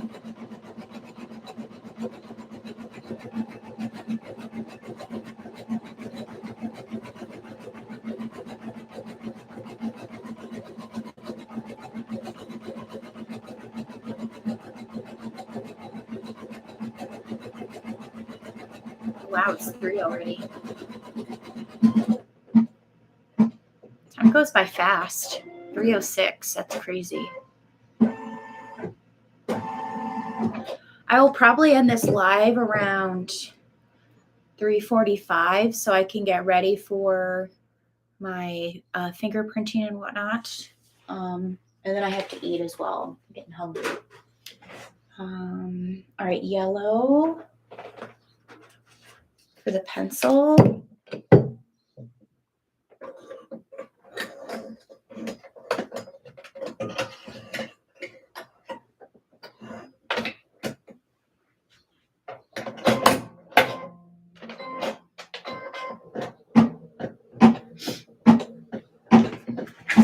right, you press. You're almost done there. 303. I think I have it set to 325. I want to say.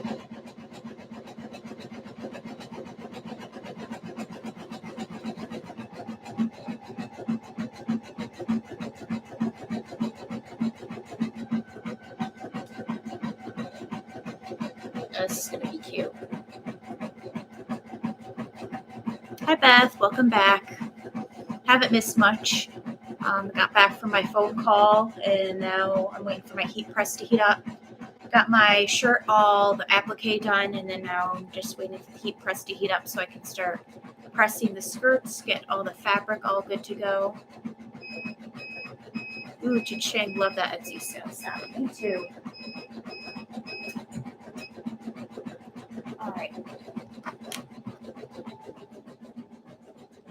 So put you guys here. I'm gonna go to my heat press. Press all of my skirt. Yeah, I don't get sales as consistently as I used to.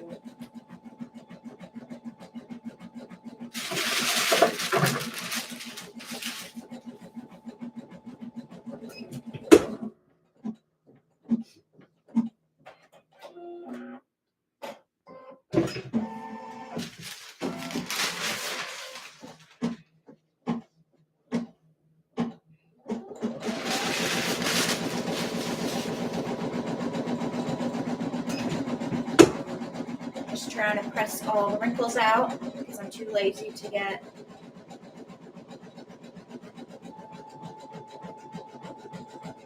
The appliques are the most confusing to me. Really?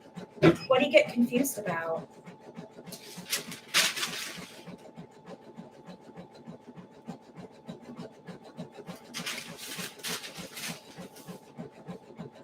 I feel like it's more difficult if there's like you put down a huge piece of fabric and then they would only stitch down like little pieces. I can understand how that's difficult.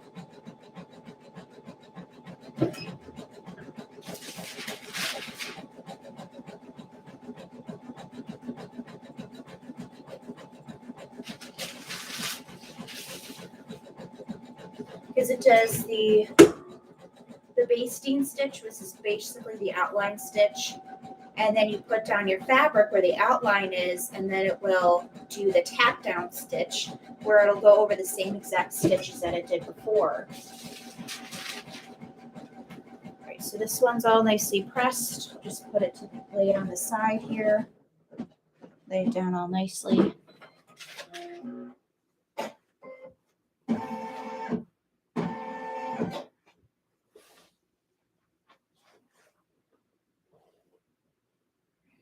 Let me get this one all pressed and then I'll go back to my machine.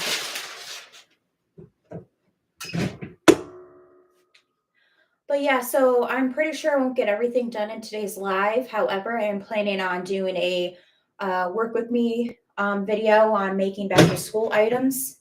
So definitely be on the lookout for that. I will be continuing essentially what I've been doing today, except hopefully it will be kind of in a shorter video. But if you're not new to my channel, I tend to do long videos that are usually around about an hour. So even my tutorials, I don't intend them to be that long, but they kind of end up turning out that way.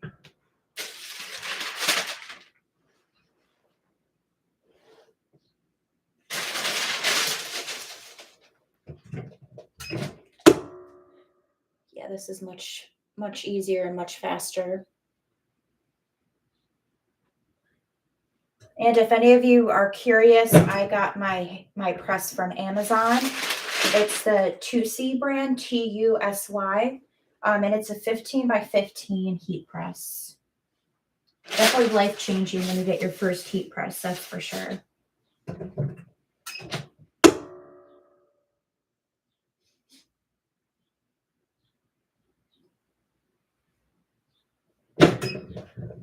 say. I guess for me, I'm not sure when to put the fabric or if it's a regular stitch. Oh, yeah, sometimes people when they design applique, um they don't do like the basting stitch, they just do right to the tack down. But worst case scenario for that is that if it only does the tack down, it doesn't do the basting stitch, you can always just go back a stitch and then put the fabric down and then do the tack down stitch again. Um, but yeah, usually the first stitch, don't do anything, don't put any fabric down, it's just doing the outline. Basting stitch or the tack down is essentially it tacks down the fabric. Just think of that. So first stitch, don't have to do anything. Just watch it stitch out. Put down the fabric, start the second stitch, and then you will cut out your fabric essentially. That's pretty much how all that works. All right, so now I'm going to change my thread color to the light brown.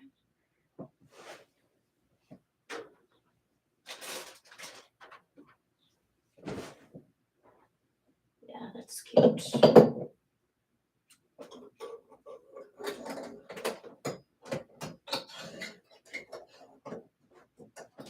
And only one piece I had to do with the Heat and Bond Light and the applique was the shell thing at the bottom.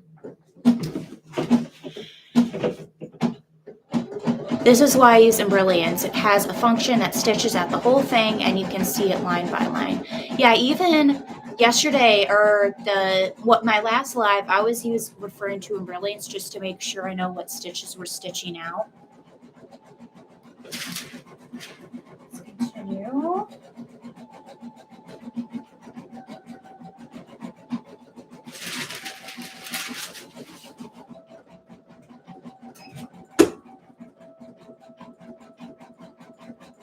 But I know it is a lot. It's a lot to take in at first if you're brand new to embroidery. Applique, there are a lot of parts to it as well, but definitely always refer to the design.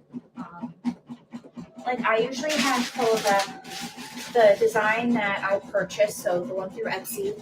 I look at the Etsy listing just to figure out what colors they use, because if I liked that combination, and if there's like a little itty bitty thing that we have to stitch out, and I'm like, I don't know what this is talking about, then I can go back to that design and figure it out. And also definitely use some sort of embroidery editing software. Keep that pulled up when you're stitching out your design, just to make sure that you're stitching out the right part.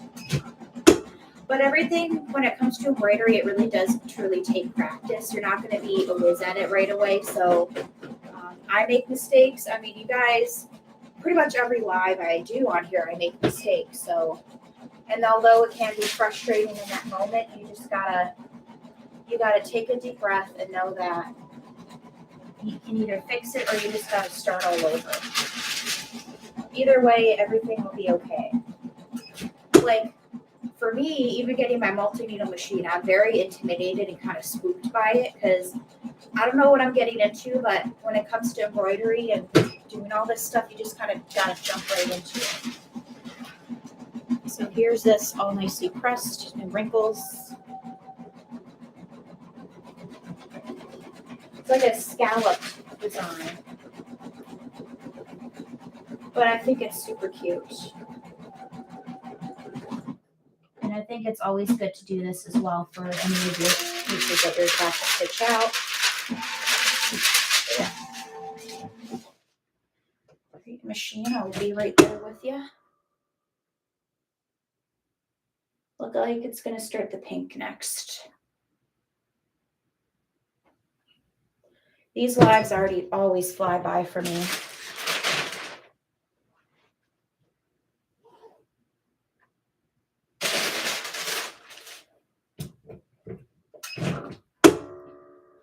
Thanks, Megan. No worries. I'm glad to help you guys out. Whatever you feel anxious about or nervous, this is why I love this community, because everybody's just very supportive and very understanding. And I'm still learning, every single day I learn something new about embroidery or some sort of crafting. Like even you guys, some of you on here have been giving advice to me about multi-needles. So And here you are kind of subscribed to my channel to learn from me. And you're here to learn from me as much as I'm here to learn from you. So I'm more than happy to help talk things through with you guys and just get some advice. If you guys need advice about anything, I'm more than happy to help as well. Especially since Etsy is kind of a hot mess right now. It's just good to know that there's people in your corner kind of going through the same thing. Because that's what I do. My full-time job is I help people. So still learning those skills keeping up those skills that I learned in grad school by working with you guys. Okay, so those are all pressed. Thanks, Beth. I do have Embrilliance. I will try that. Yeah, Embrilliance Essentials is great. I actually have a tutorial a little bit on how to use that. If you watch my video on how to make a kid shirt, I do have a little segment on Embrilliance Essentials and how to download files from Etsy, more than one file. So the free version, you can only like do a number and then another file, a name. You can't combine both. But if you get the Embrilliance Essentials, I believe it's level 1 that I purchased. If you get that, then you can combine as many files as you want. So I do go a little bit into that in that making the kid shirt video. So if you're interested, definitely check that out. Again, it's just kind of a little blurb about it and how to combine files and all that stuff. So just a recommendation. Okay. I think I'm going to do light pink for the eraser. Let me show you what we got so far. This is what we have. So it's working on the eraser. Then we'll work on the green part or the gray part. And I think the 4th grade I'm going to do kind of in a hot pink color.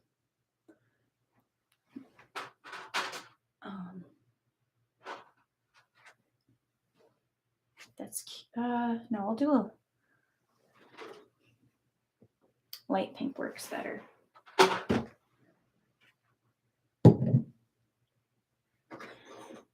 Yeah, if you ever guys need any advice on Etsy, although I'm not an expert, I'm more than happy to talk to you guys about it, especially if you are struggling, kind of getting sales, just getting started. I'm more than happy to kind of walk you guys through that and provide any advice that I can. Okay, so let me turn off my press. Pull you down. I'm going to start to go to my serger here.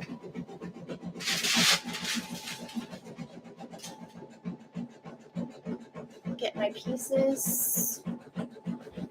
Ow, ran over my foot. Ugh. Get my magic clips. Just put a bunch here. I usually almost always have magic clips by my sewing area or my serger area just so I can easily access them. Okay. So now I'm going to put them right sides together and I'm going to serge the side edges. So, yeah. I'll just prep all 4 of these pieces so then I don't have to do that. But skirts, super easy to work on.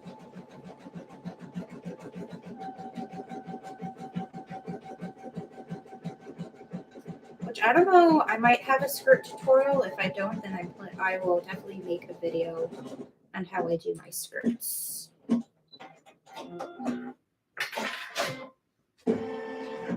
Okay, let me change my thread over here real quick to gray.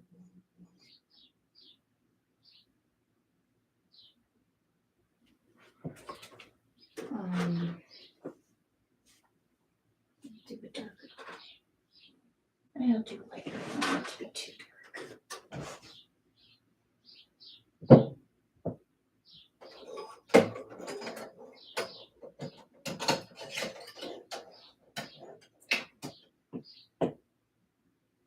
Sorry guys, if you can't see what I'm doing. I'm just changing my thread colors. Okay, I'm back. ran over my cats yesterday and she wrapped herself around my ankle and attacked me. I guess she thought I stepped on her. Oh no. Poor thing.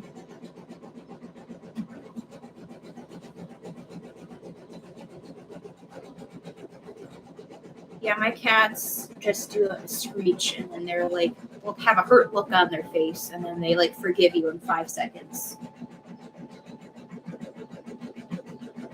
This is kind of like depressing, but I'm going to tell you the story anyways. So I was in New Jersey last summer visiting my mom.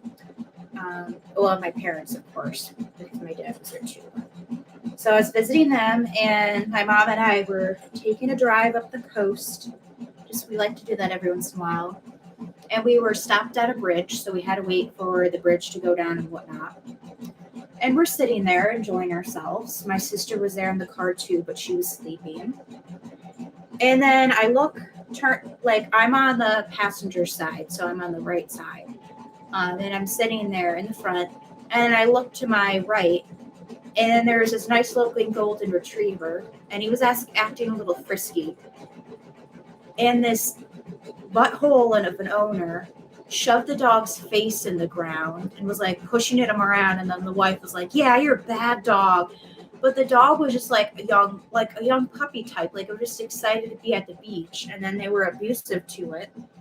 And then like 5 seconds later, it was wagging its tail like nothing just happened. It was just horrible. And my mom and I were like pretty much quiet the rest of the ride. And we're like, what the hell was that? Like, we've never seen some sort of animal abuse before, but like he shoved the dog's face in the ground and was like being aggressive, and the wife was cheering him on. I'm like, and then my mom beeped the horn at him, like, what the heck's wrong with you? And then they didn't respond, and they were like right next to us. It was just so terrible. But like I said, the dog's tail was like wagging like 2 seconds later, like, oh, well, this is just a normal day. Like, I still love you, sort of a thing. I'm like, how did you get an animal? That's what I want to know. Why? Why? If you're not going to be nice to it, then why? You know what I mean? Like, I get animals act out and you get frustrated, but like, don't be abusive like that. You know, I just don't understand. I don't have a cat, but I do feed the neighborhood stray cat. She's be at the house all the time, and my daughter loves her. Aw. Yeah, my parents actually feed a stray cat as well, even though they actually have 3 cats of their own. His name is Tommy. He's a gray and white cat. He's very handsome, and he's a stray cat as well. Very nice. Like, so he does hang out with my cats, but they keep their distance, so it's fine. But he just likes the company of other cats. Like, he's an unfixed male, but let's say he does not have those urges that a unfixed male should have. He's just a very nice cat. So my parents are in New Jersey over the summer, so they took the cats with them. So poor Tommy is all by himself, but my neighbor does go and feed him. Pretty much every morning he's there in the in-screen porch waiting for his food, so it's really cute.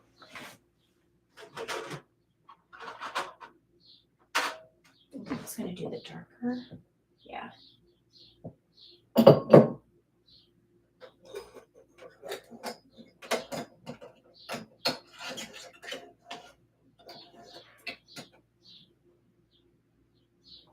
There's a little nick in my machine here, so I have to make sure that my thread doesn't thread through the nick.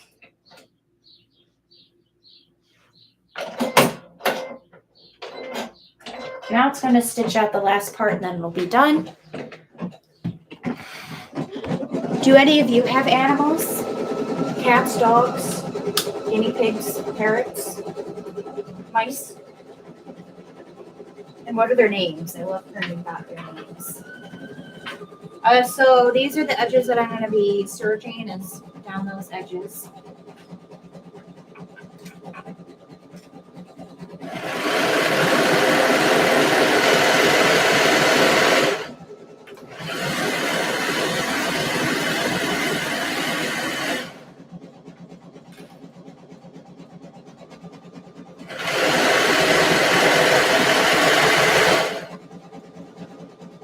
serge it all in a chain. That's what I usually do.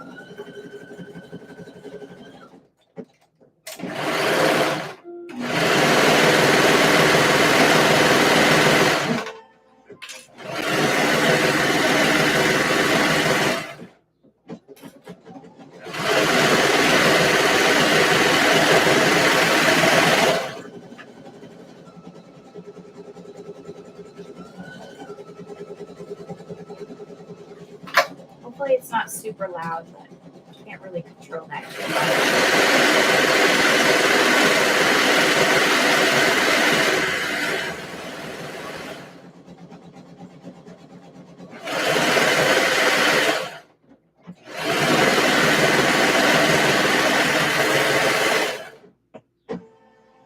Oh, that's cute. Cute, cute, cute.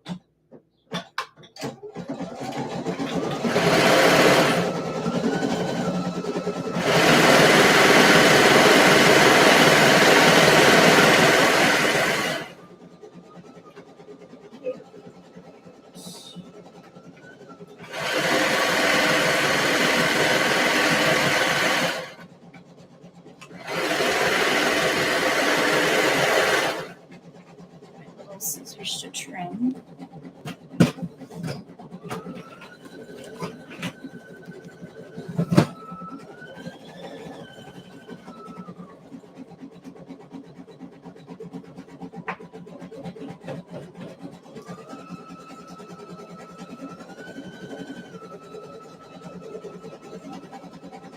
I will check these seams just to make sure that I got all the fabric, that I didn't mess anything up. Because I've done that sometimes where I don't check and then I'm kind of screwed. Okay.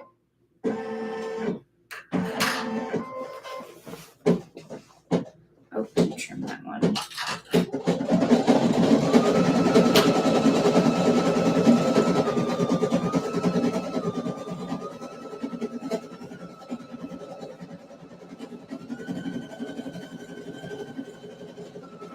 Feels good, looks good.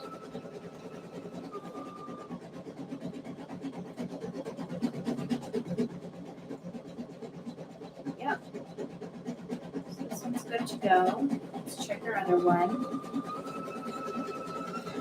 So I'm 26 and just moved out of my dad's house. My husband and I had 2 cats, Layla and Sadie, and a puppy, 6 months old Callie. Aw. My dog has a dog, Oreo. My mom and I got a dog, Doug. Aw, we got Doug when I was 15 and he's still around today. Oh, that's nice. Yeah, I'm 27 and just moved out of my parents' house as well, so everybody has a different path in life. I still have some friends that live with their parents and they're my age, but I don't judge people for that, you know. So I'm just going to serge the bottom edge of these skirts. Get rid of any flyers.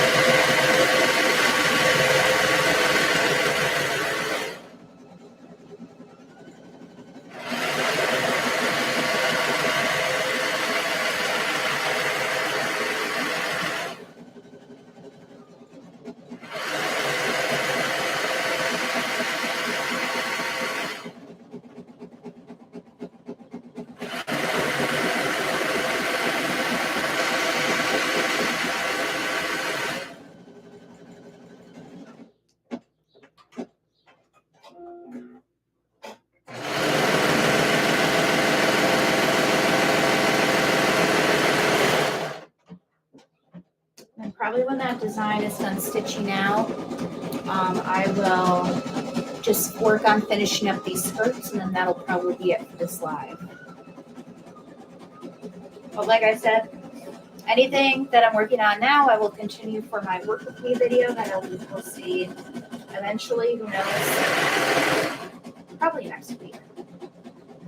But I do have some tutorials I want to work on as well.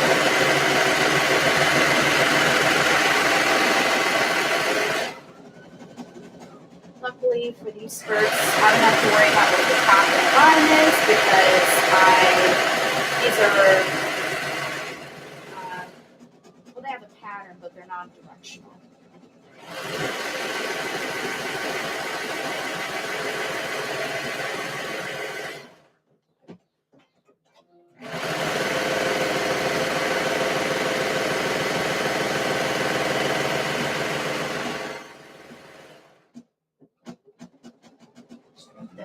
Should be almost done stitching out fairly soon.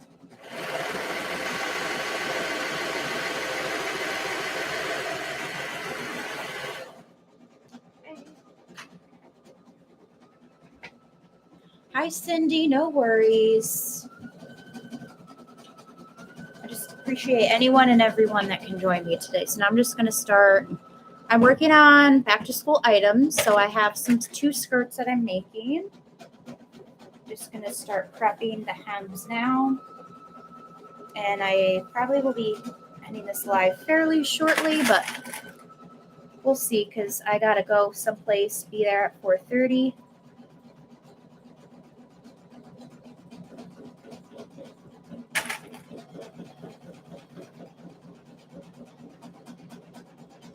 Getting the hems.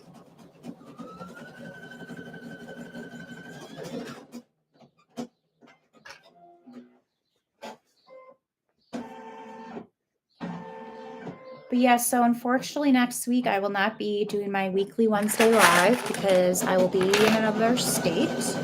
And I won't be doing my lives for next week, the week after that, and the week after that. So 3 Wednesdays I will not be going live, which is why I've been doing a lot of lives now. So hopefully you guys can watch these lives. If you're missing me a little bit, if at all, you can just kind of go back and rewatch my lives. Have some videos pre-recorded already, and I'm planning on making more this weekend. So I should be posting a new video 2 times a week. Not sure with the times, but so I won't be like completely gone from YouTube. I will just be kind of pre-recorded. All right, that design is all done. So once I'm done with these skirts, I will show you the end result of the shirt sample that we made today.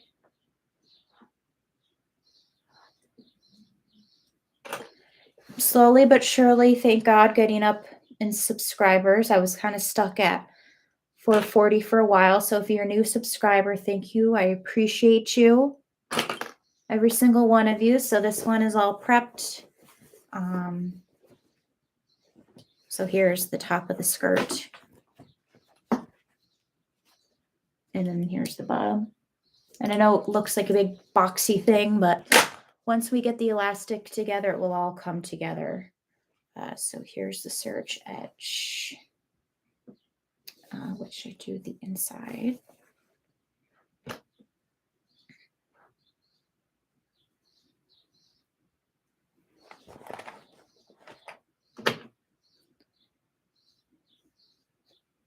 Yeah, so I just stitched out a shirt sample for this skirt. So I'll have one complete outfit done.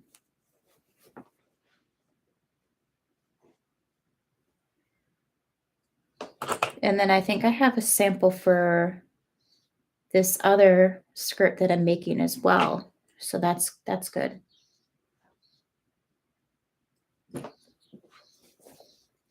Yeah, so if you're just joining, I have 2 skirts. Essentially, it's a skirt with shorts built into it that has 3 ruffles. And I have 2 skirts cut out and 3 pairs of shorts for boys. Try not to forget boys in this situation here. Because there's so many girl things to make, and boys, it's kind of more tough.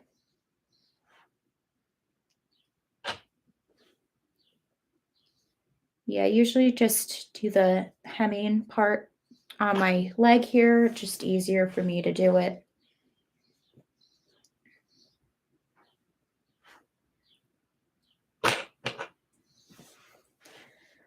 Enjoy your vacation. I have been working on embroidering baby ABC books. Oh, that's cute. Do you have an order for it, or is it a gift for someone?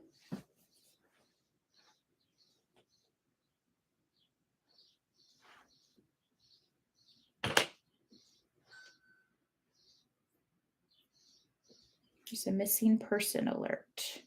Okay. So let's go to the sewing machine. Wish I could show you a close-up of what I'm doing, but I cannot. Turn it on. Longer stitch length. Should have plenty of bobbin.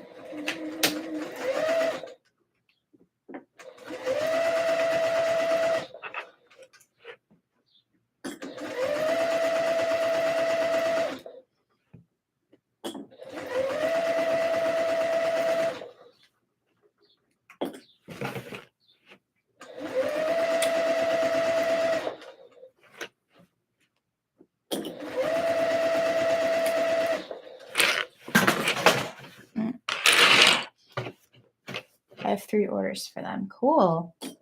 How long do they take you to make that? Sounds like it'll probably take a while.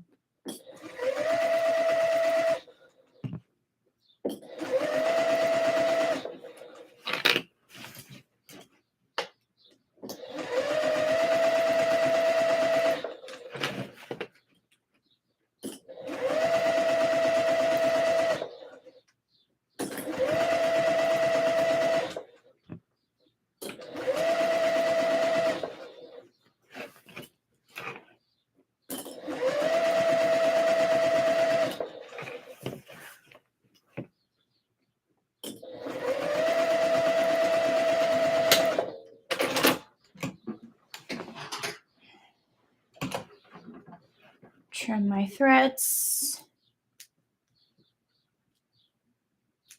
So that one's all done. Now I'm going to plug in my mini heat press because we're going to have to prep the casing. I have so many plugs everywhere. It's ridiculous.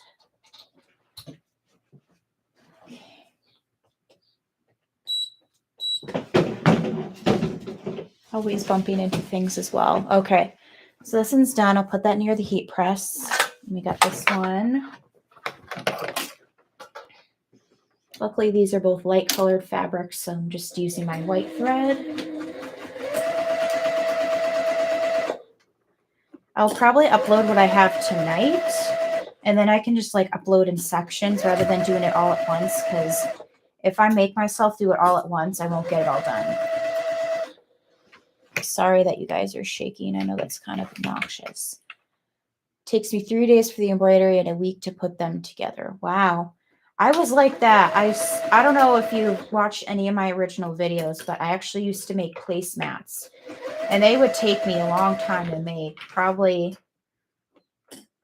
like about a week to like embroider everything and sew them all together. How much? I know this may seem like, hopefully I'm not pushing it, but how much do you actually charge? Because I was not charging nearly enough for my placemats. And if you're wondering what I'm talking about with placemats, I got mine from Designs by Juju. So if you look them up, then you can see kind of really how complicated they are. I used to make like table runners and stuff as well, but it just took me way too long to do. Tell my customers that it will take me about 3 weeks. Okay. Yeah, I had 1 to 2 weeks processing time, so I kind of bit myself in the foot with that one. Perfect. Heat press is heated up. Now you guys will be at a new angle because I don't have that thing there where it used to be, the red tin can that I kind of balanced you guys on. So we'll have to figure this out. Okay. This next part should be pretty easy to do.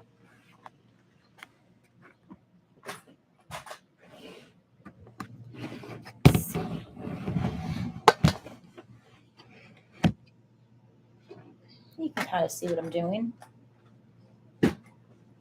So I'll get my first skirt. I'm just going to be working on prepping the casing. So let me move my phone because I'm righty, a right-handed person.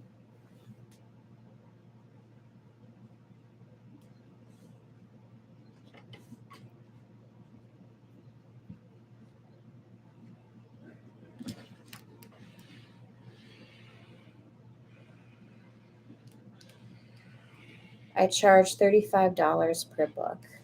Gotcha. Yeah, when I stopped actually selling my placemats just because it took me so long to make them. And I charged like $20 a placemat and it was not nearly enough.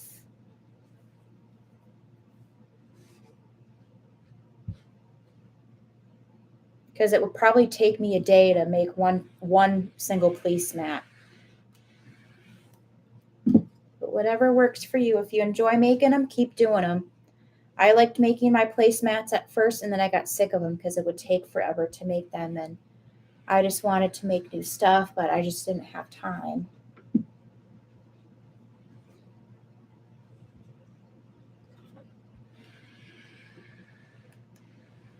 Okay. Pulled it down about 1.25 inches.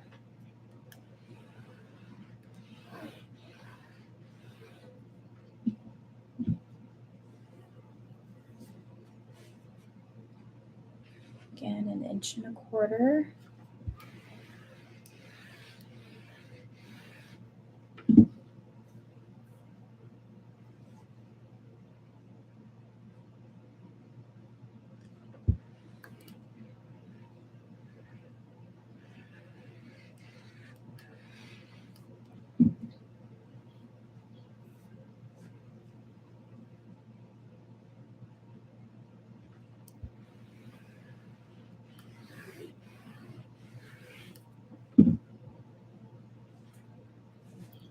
Like these three, these two, this one's almost prepped.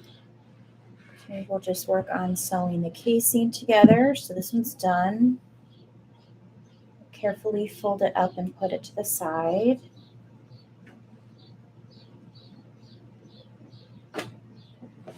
Grab my next one.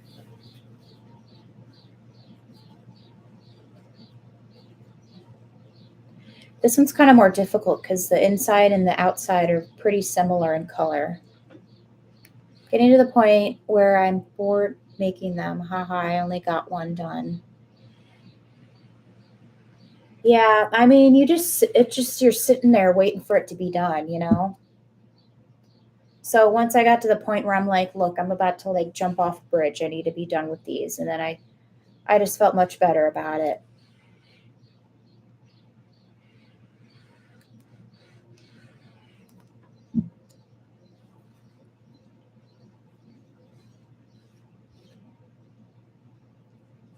Well, you know what it was? It was very time consuming, and then somebody else would order while I was in the middle of working on an order. And then I would be like, oh my God, I don't have enough time to do any of this. So it was pretty stressful, especially around Christmas time. I had a good amount of Christmas ones to do. Like I had this Thanksgiving themed one and a Santa one that they all sold pretty well. I mean, I made a good amount of money, but it was just not worth it with how long it would take to make them. Somebody favorited. I woke up this morning and one person like favorited like 20 of my items, so I thought that was interesting. They're favoriting like my Easter stuff. So I'm like, okay. Maybe because I think I have it under like spring and summer. I don't think I have summer outfits listed there, but I think I have it categorized as more spring like. I feel the same way. Yeah. You just get tired of it after a while, like, especially as you keep getting the orders coming in. And if they take forever to make, I don't know. Like I said, it would take me a whole day to embroider and stitch out one placemat. And then I was using my Cricut so much, I think I broke my Cricut because just to pre-cut the applique pieces. This is all on top of my 75 beanies. I have to, yeah, I don't, I think you probably should put those two in, especially if you already have if your Etsy shop is dead and you have nothing to work on, it's kind of like, who cares? You know, if you want to do all that work and whatever, then go for it. But if you already got a good business going on with other stuff that you could easily stitch out, then I would just mainly focus on that. Okay. So those are prepped. Let me turn my heat press off so it doesn't yell at me, because it does that sometimes. All right. Running later than I thought, but I really want to get these done. Okay. So, oh, somebody left me feedback. Do you guys think it's good or it's bad? Oh, 5 stars. Elizabeth, if you're watching this, thank you. Cool. So now I have 32 5-star reviews. Yeah, I had 2 reviews for the month of June, which is not bad. I had 1, 2, 3 for May. 1, 2, 3, 4, 5 for April. So I'm getting there with the reviews. Okay. Trying to figure out where the middle is, which I cannot figure out. So the middle, let's see.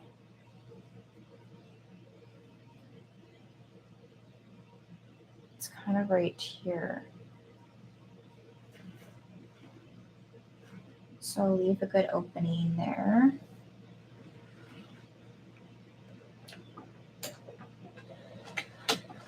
My heart like drops whenever I get a notification that somebody left a review. I'm like, oh no.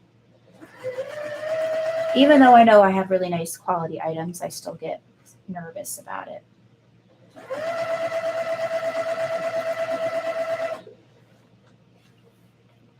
I might just finish stitching out this part and then cut the video, because I still have to eat and I have to leave in a few minutes for my appointment. So,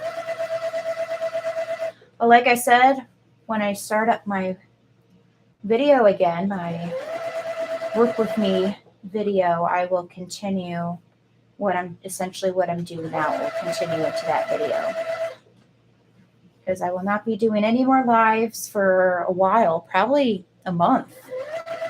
Well, no, a little less than a month. Well, no, I'll be out of town that day. Yeah, so the Wednesday that I get back, I actually have a hair appointment in Syracuse. So I unfortunately will not be in the area then to do my live, but maybe the next day or beforehand, we'll have to see. Just trying to figure out.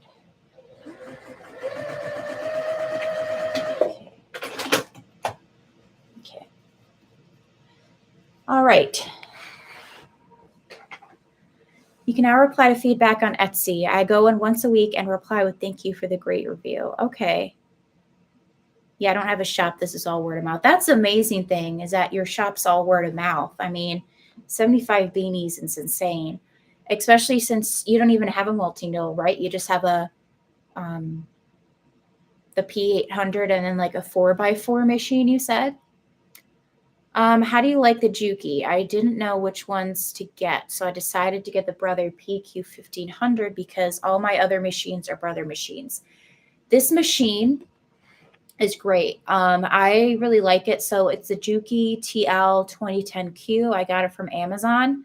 I think it was about $1,000. Really great machine. This is the machine oil that I get. I literally just get it from Joann's. I was using some fancy sewing machine oil, but my machine did not like it. So I kind of had to change that out, and now it works great. Don't have any thread breaking issues. I get my thread from Joann's as well, so no issues with that. I do want to upgrade to like big cones of sewing machine thread, so that's kind of the goal eventually, but for now, my little cones work fine. So yeah, I think I'm probably going to end the live here because I have my appointment at 4:30. Take me 15 minutes to drive there, and I haven't eaten, and obviously I have to get dressed because I'm kind of still in my pajamas, to be honest with you, because I didn't have any Zoom meetings today. So I'm going to quickly get dressed and go eat and get ready for my appointment. But I appreciate you all so much for joining me today. I hope you enjoyed this live. I know it was kind of a little bit all over the place, but you really kind of had a good overview of what I do. So my half the time I cut out fabric, the other times I'm sewing and embroidering. So you kind of got a glimpse into everything that I do. But yeah, it was nice to meet you as well, Beth. Hopefully, I will see you in one of my future lives and videos. But let me know if there's any sort of videos that you guys want to see me do. Right now, this weekend, actually, I will be pre-filming some videos for you guys for when I'm gone. You'll still have something to watch. I think it worked out really great last time, so that's what I'm planning to do. So I have one video pre-recorded, all ready to go. Another one I am in the process of filming. That's the Work With Me, and then my organizing my embroidery area. That'll be a third video. So I'm kind of getting all these videos together. Hi, Minerva. Unfortunately, I will be ending the live here. So yeah, no worries. Pretty Eyes Covington. I really appreciate Adriana, wasn't it? I feel like your name was Adriana, or somebody was Adriana. I don't remember, but yeah. So what's your name, Pretty Eyes? I'll try to like remember this because I'm so bad, but anyways, thank you guys so much for joining this live today. Really appreciate it. Glad to help provide you guys with some information, and hopefully you, Charmaine, gotcha. Yeah, somebody else was Adrienne in here. I don't remember who it was, but yeah, so nice to meet you, Charmaine. So yeah, sorry about that, Minerva. I've been live for almost 3 hours though, so you'll have plenty of content to watch. Thank you, Sonia, Minerva, Charmaine, everybody, Beth, Cindy, everybody who joined my live today. Thank you all so much for all the thumbs up. And if you're a recent subscriber, thank you so much for subscribing to my channel. I'm hoping to get the community tab here fairly soon so I can kind of communicate with you guys in another way. So yeah, thank you guys so much for watching, and I'll see you in the next live. Bye, everyone. Or the next video, because I won't be live for a while. But all right, bye, guys.